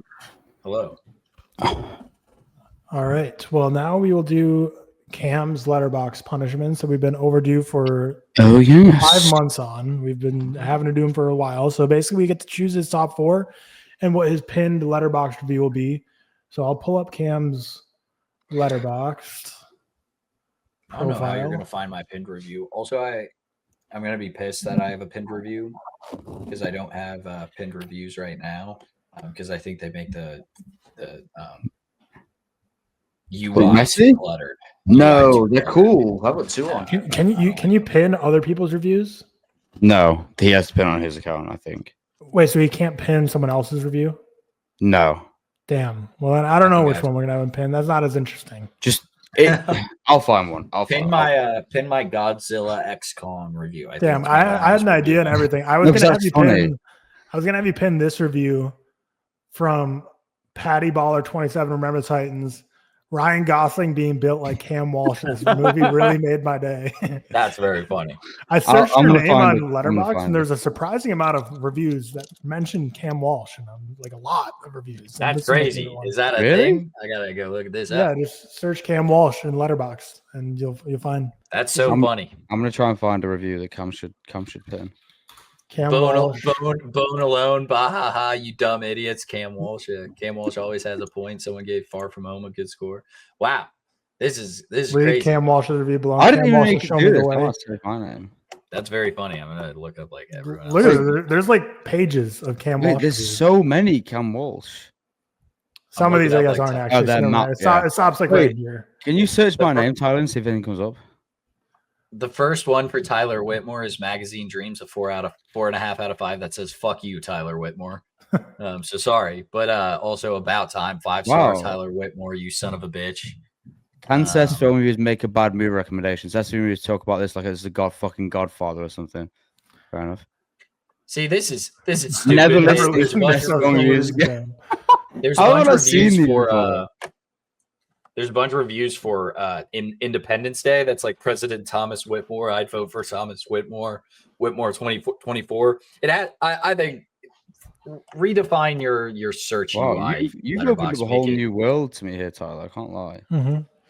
But I guess we can't have you pin someone else's. So then I don't know if I really care what you pin, to be honest. I was thinking it'd be funny to pin someone else's. I don't know if there's anything fun to pin.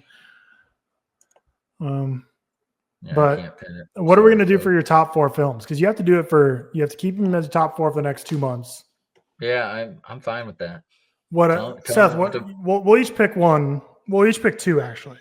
Because I was thinking about this. I think we should pick like not like stupid films because Cam would put them in anyway. Just things people wouldn't expect Cam to have on there, like good films, like real films, not slop.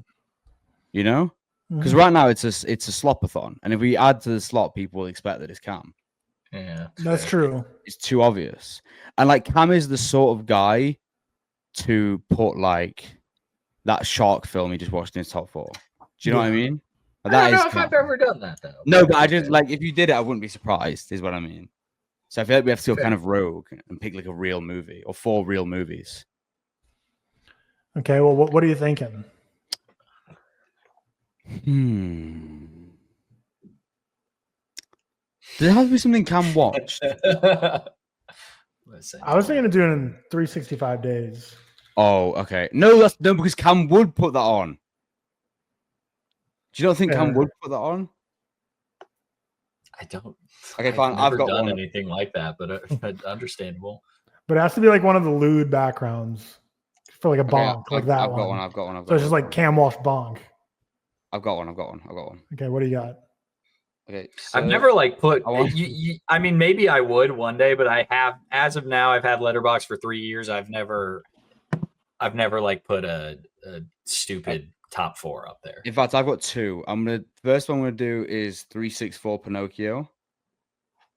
Wait, what's 364 Pinocchio? It's not called 364 Pinocchio. It's called. I was gonna say. I feel like if I haven't watched it, I can't do it. You can. Well, I feel like it's got to be movies. No. This wasn't part of the rules, Mr. Cameron. 964 Pinocchio. Sorry, 964 Pinocchio. That's the first one. And is this not part of the rules? Why does this guy look like Yondu? No. Why'd you give me Yondu movie? So that's the first one, Carlos. But that's one of mine. Carlos to put on. Okay. And the second one. How do I honestly, I don't know how I add to my top 4 from the website. I always do it on my phone. I'll figure it out. The second one is going to be Hostel 3. I'm going to pick for the second one. Hostel 3. I feel like you got to give me movies I've seen because otherwise it looks like a meme. This Hostel Part 3 or Hostel 3? That one. Okay. That's my two. All right. Well, I for sure got one. This has got to be in there staring him in the face every time he opens Letterboxd. Yeah, that's true. That's getting the Nun on there. Good one. And you can change your posters. Yeah, you have premium. Seth, get I'm one. giving you the 964 one because I think that's a meme. You got to pick one that I've seen. Oh, change your poster to this one. No, come on, man. Come on. Fine. 964. Yeah, that one. 964 Pinocchio and Knight of Cups. Because it's like not too niche, but you didn't like it, so I'll go with that.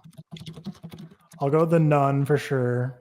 And fuck you for the Nun. That's a great pick because you got to stare at it every time you open Letterboxd. Yeah. I'll change that. Tyler, you've changed my world with me knowing that I can search my own name into reviews. There's so many people who hate me. Don't make it the Nun too, you jack. Yeah. Why does that look like low-key Miley Cyrus? Why does that poster get to stay, but mine don't? They always take away my posters. Some bullshit. Not mine, but like the people who Photoshop me. We know what you mean, Cameron. We know what you mean. Yeah, I'll just go the Nun and the Nun 2. I hate you. Why would you do that? Hey, man. See, that actually frustrates me because I genuinely don't want to look at these. Yeah, well, every time now you have to see the Nun and the Nun 2. And your pinned review might as well just do the Nun because we don't know what else to put you. Just the most Nun you can get the Nun, every time you open Letterboxd. And you have to leave that there until August 8th. So my Nun review, I'm gonna edit this and make it like silly or something. So there we go. There's your Letterboxd punishments. And while you get that set up, by the time you're listening to this pod, you can go and verify his Letterboxd updates and make sure it's all squeaky clean and make sure he doesn't change them before August 8th, 2025. But we'll get into trailers and movie news. Regular amount this week, not a super stuffed week.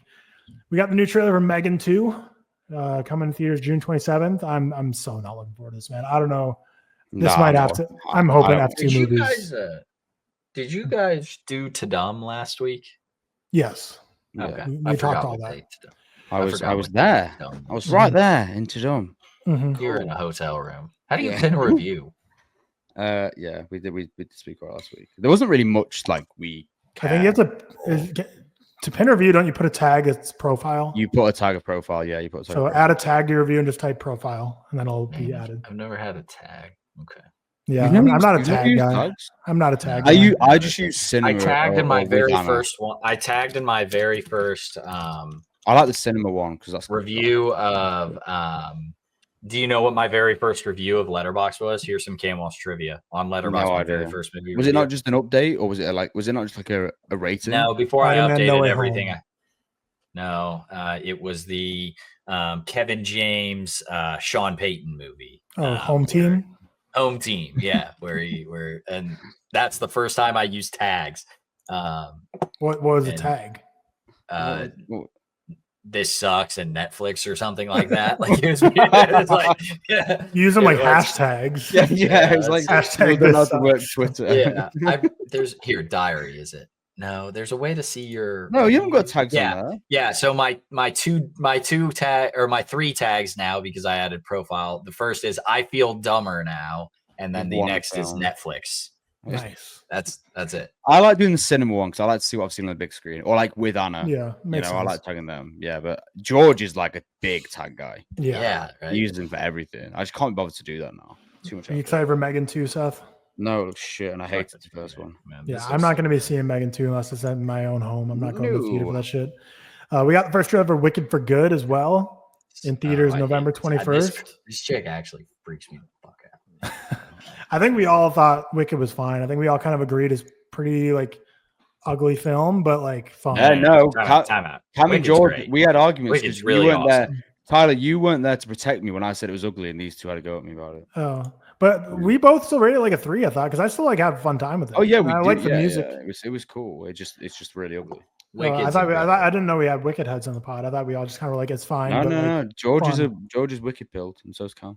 Okay. Well, Wicked for Good. I think it'll be. I think it'll be better than Wicked 1. So how much better? Will it be a half star better or like? Do we all know what happens?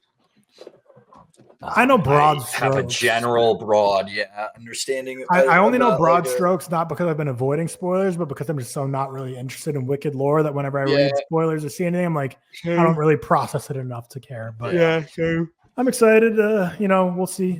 Hopefully, we'll probably get like a cool like Oscar moment out of it, like another rendition again. So, but yeah, I don't know. Wicked for Good. Not excited, but I mean, I'll see it. It's better than it being called Wicked for Bad. Nice. That is true. But my favorite trailer of the week is for sure Kogonada's A Big, Bold, Beautiful Journey, starring Margot Robbie and Colin Farrell. The film follows two people who go on a magical journey by entering doorways that transport them into their pasts. In theaters on September 19th. Thought this trailer looked stunning. I think the colors look beautiful. I think I need to explore Kogonada's Columbus, but I have seen After Gang. Margot Robbie and Colin Farrell, all-timer pairing. Did you like After Young? I really enjoyed After Young. I liked it. I need to rewatch. I didn't love it. I thought it was fine. But I really liked After Young. Columbus, I think I'd like even more, like by the sounds of it. I need to get that watched actually because I've heard really good things.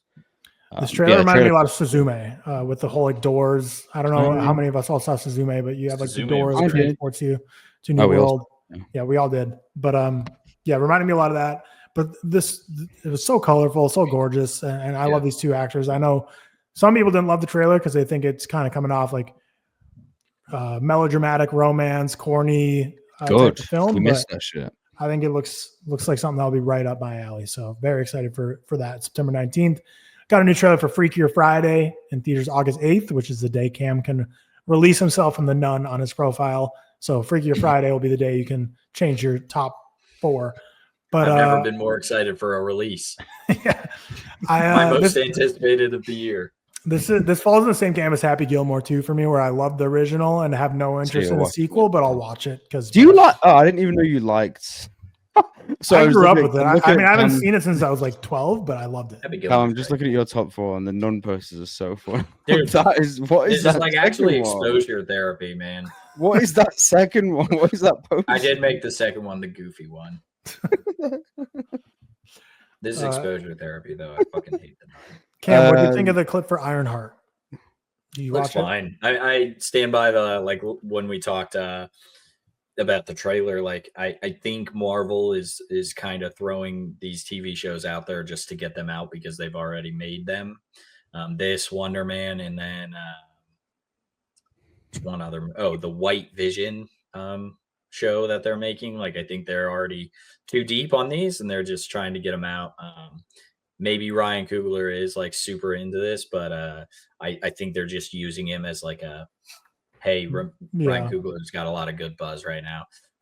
If it's great, I'm excited. It's awesome. I'll watch it, obviously. I don't think it's going to be amazing, but I think that's because I think Marvel is just kind of shooing TV to the side. But we'll see. Mm-hmm. We'll see. Jumping into movie news now, Mia Goth has been cast in Sean Levy's Star Wars Starfighter alongside Ryan Gosling. This is a role Mikey Madison passed on. Apparently, it's the villain, isn't it? Apparently. Yeah. I believe so. I don't know. This is like my least anticipated possible Star Wars film ever. Yeah, I don't understand how they've done this to me. We've talked it, but Star Wars is just, it's not a franchise that should be getting this many, like,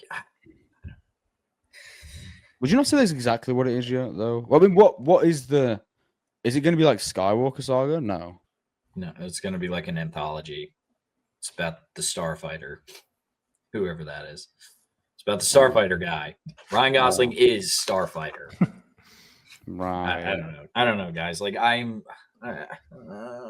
why have you done this to me, Star Wars?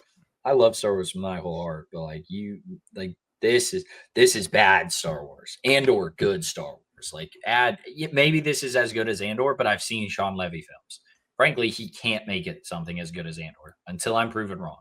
Mm-hmm. He can't make something good until I'm proven wrong. Or something great. He can make something good. Who can't? Sean Levy. Yeah. Sean can't. You can't even talk about Sean Levy with Andor, and I've only watched the first 7 episodes of Andor, and even I know he can never. No, I'm just saying, like I know you can't surprise me because Sean Levy is Sean Levy. He's made his movies. He's made 23 movies. I've seen 10 of them, which I kind of hate that stat of how many I've seen. And the internship's fun. I like the internship. I've always said to you, I think the internship's cool. I think it's funny. I'll give you 2 thumbs up for the internship, Sean Levy. Other than that, the Night at the Museum movies, which I enjoyed as a kid. Those are fine. Free Guy. The first one's fine. The first one's fine. Free Guy, which I gave a 3.5 out of 5. But if I think about it for longer than 10 seconds, I'm like, I don't think this movie should be higher than a 1. But again, I don't go back and like change my rating often. Deadpool and Wolverine, piss. Real Steel's fun. We are changing him. Adam Project is bad, George. Project's fine. Project was better than Free Guy, as I think about it. Adam Project's fine. Not the biggest thing in the world. Yeah, whatever, Sean Levy. I'm sorry to this guy. I really am, because frankly, he directed a lot of Stranger Things episodes that I like, and each time his name pops up, I'm like, this is really good. What are you doing? But again, I didn't even know he did though. They did. He directs like 4 each season, or like 3 each season. First season as well. First, second, third, yeah. Okay, First, second, third, fourth. He's coming back for the 5th. Like, he directs a lot of these episodes, and he's good at it. So like, make stuff like that. Do better. Mm-hmm. But yeah, you. I am 100% confident. Star Wars Star Killer will not be anything in the cultural zeitgeist. It will not be very good. And it'll be like Solo. You know the impact Solo had? Do you know what I mean? Yeah, about like nothing. No one speaks about it. It's probably fine, but no one speaks about it at all. Yeah, and like you can't prove me you can't tell me otherwise, because like nothing a part of his filmography has proven that like he's capable of this. He does not have one like 4.5 out of 5-star movie that's like, say that, but like Deadpool and Wolverine is by a lot of Marvel fans, they love it. You know what I mean? I rewatched it and it's pure slop. It should be right up your alley then. I rewatched every single Marvel movie within the span of like a month a little while ago, and I adamantly did not watch Deadpool. I have a feeling, Tyler, that actually eventually Cam's going to be literally the worst on the MCU of all of us, because he's just going to keep watching them, and they're just going to drop every time. I rewatched them all, and I still like the majority of them. It's going to keep going, Cam. Yeah, maybe. I'm calling it. I'm still slop pilled. Blumhouse is acquiring the rights to Saw, with Lionsgate still involved as a partner. Creatively, the franchise is back with James Wan.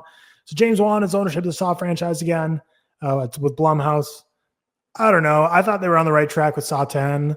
I don't know what James Wan probably is going to take it some new direction without Tobin Bell, which probably is for the best where they need to go. But I don't know. I don't think these movies will ever have enough life back in them to be like fully back as a franchise, but I'll still watch them. I don't know, but I don't know. I say that, but Final Destination Bloodlines, I thought really brought life back into that franchise. So, but I think 10 did it and almost built that momentum back up, but they needed to like really capitalize on that. And obviously, I'm not that excited for this. I think the idea that it's creatively back with James Wan is, I don't know. I mean, he's like undeniable, but he's always been like he kind of kicks off franchises like Saw, Insidious, Conjuring, and like later installments other people take over. I don't know if we need to see him make a Saw 11, but and I don't even know if he's going to be directing it or not, but maybe he's just producing them still, but has more creative control. I don't know. But speaking of another, James Wan did do the best Fast and Furious. I forgot about that. Fast 7, he did Fast Furious 7. Mm-hmm. I didn't mind Fast 7. That says a lot. I didn't mind Fast 7. So another franchise that is up for grabs with the rights is Texas Chainsaw Massacre. It's in a bidding war between Jordan Peele and Monkey Paw, Taylor Sheridan and Paramount, Osgood Perkins and Neon, Glenn Powell and A24, and Netflix with no one attached. But go Jordan Peele. Let's rank these 5 to 1. Can I get the list up? Hold on, let me check that. Taylor Sheridan movies have never missed. Yes, they have. I think 5th place has to be Netflix because there's no creative attached. So like, how can you rank that? I mean, unless you really hate one of these creatives, but also Netflix in general is like between Monkey Paw, Paramount, Neon, A24. Like Netflix clearly is 5th place there too. So 5th place Netflix. I'll rank them: Jordan Peele 1, Taylor Sheridan 2. I think Glenn Powell, then Osgood, then Netflix. Because Osgood actually, like, even though I think the Monkey's like the worst film ever made, I like 2 of his other films. That's funny. So like maybe Osgood and then Glenn Powell has such intrigue of like, is he going to be directing it? Like, well, this is the thing, is like Taylor just Sheridan. They're attached. I don't think he's. That's what I'm saying. Like Taylor Sheridan, we've got like 3 directors' names. Well, actually, I think Jordan Peele will be more. He won't be directing. But well, even Taylor Sheridan might just be a writer. Like, who knows? Like, he's if he wants to direct it or not. Oscar Perkins is like probably the director of the. Same with Jordan Peele too. To be honest, it could just be for Monkey Paw. He wants to be the producer. So yeah, he'll produce. We just don't know. But then again, it's like when you know the trailer for that. I can't remember the name of the American football film that's going out. Yeah, and people tweeted like, "Yo, Jordan Peele's back, killed it with Nope, man." I was so excited. No, like it's nothing to do with it. Producing it. Yeah. It's just like his name, isn't it? So it probably is a producing thing for him. But I can't imagine him doing a remake or not a remake, but a reinstallment of Chainsaw. What's interesting is like Taylor Sheridan is one of like the biggest draws for people like 40 plus. Yeah, and like I don't think that's the crowd going to see Texas Chainsaw Massacre movies. So, but I replied to Doug's tweet. I think Taylor Sheridan just with all the Yellowstone and like I think just anything with the word Texas in it is like studios auto bids. He's like, oh, Texas, like anything with Texas, I'll make a movie of. Maybe low key same with Glenn Powell, but Jordan Peele is obviously the most interesting here. But again, like we just mentioned, who knows? Jordan Peele might be producing it for Monkey Paw. Taylor Sheridan might be writing it. Oscar Perkins probably would obviously direct. Glenn Powell might be starring in it or producing in it or writing in it. He wrote Hitman. Can you just imagine like Jordan Peele doing? I can never imagine him doing a franchise like that. I just can't picture like directing it. Yeah. I just can't picture it. I could see him wanting to build Monkey Paw to be a bigger production. Yeah, for sure. Studio, so it's like, a franchise would be an easy way to do it. So we'll see what happens. It's crazy that Jordan Peele is the Key and Peele guy. Like I can't believe they're the same person. Like it's just insane. Which Key and Peele's funny, but like if you showed me I didn't even know what it was beforehand. If you show me Jordan Key, I'm like, yeah, that makes sense. That's a Key and Peele guy. But like, do you know the only Key and Peele like skit that I used to see all the time? Have a guess which one was. This is the only like reason I knew the kids getting out of the van. No, it's the Obama. No, it's the Obama handshake one. The Obama handshake is a classic. That's like I used to all the time, but I had no idea beforehand. Another one that I see a lot is the them Crossing the Road one. Acapella. Have you ever seen them in the acapella group? That one's pretty funny. No, I've seen like one where they're crossing a road or something. I can't remember what that one is. But I never watched Key and Peele. I have no idea what it is. And no, I've never watched it. I see clips online. Like I've just seen clips.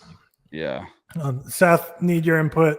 George McKay, Tom Blythe, Jack O'Connell, and Leo Woodall are all the finalists to play Clayface. Well, you get who you want. I'll be picking the fucking casting choice, mate. Who? Leo Woodall.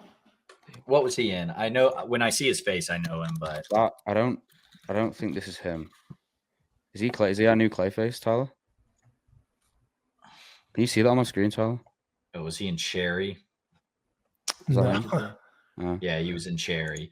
But of the like all the actors in the world, this is a good group of fellas. I think if out of those sort of people, and I'm not just saying this because he's just played whatever his name was in Sinners, I'm picking Jack O'Connell. I also just love Jack O'Connell, so I'm picking him. Jack O'Connell, good performance in Sinners. Yeah, would love to see him. But I mean, I don't know anything about Leo Woodall, but if it's any of the other three, who are the George Mackey?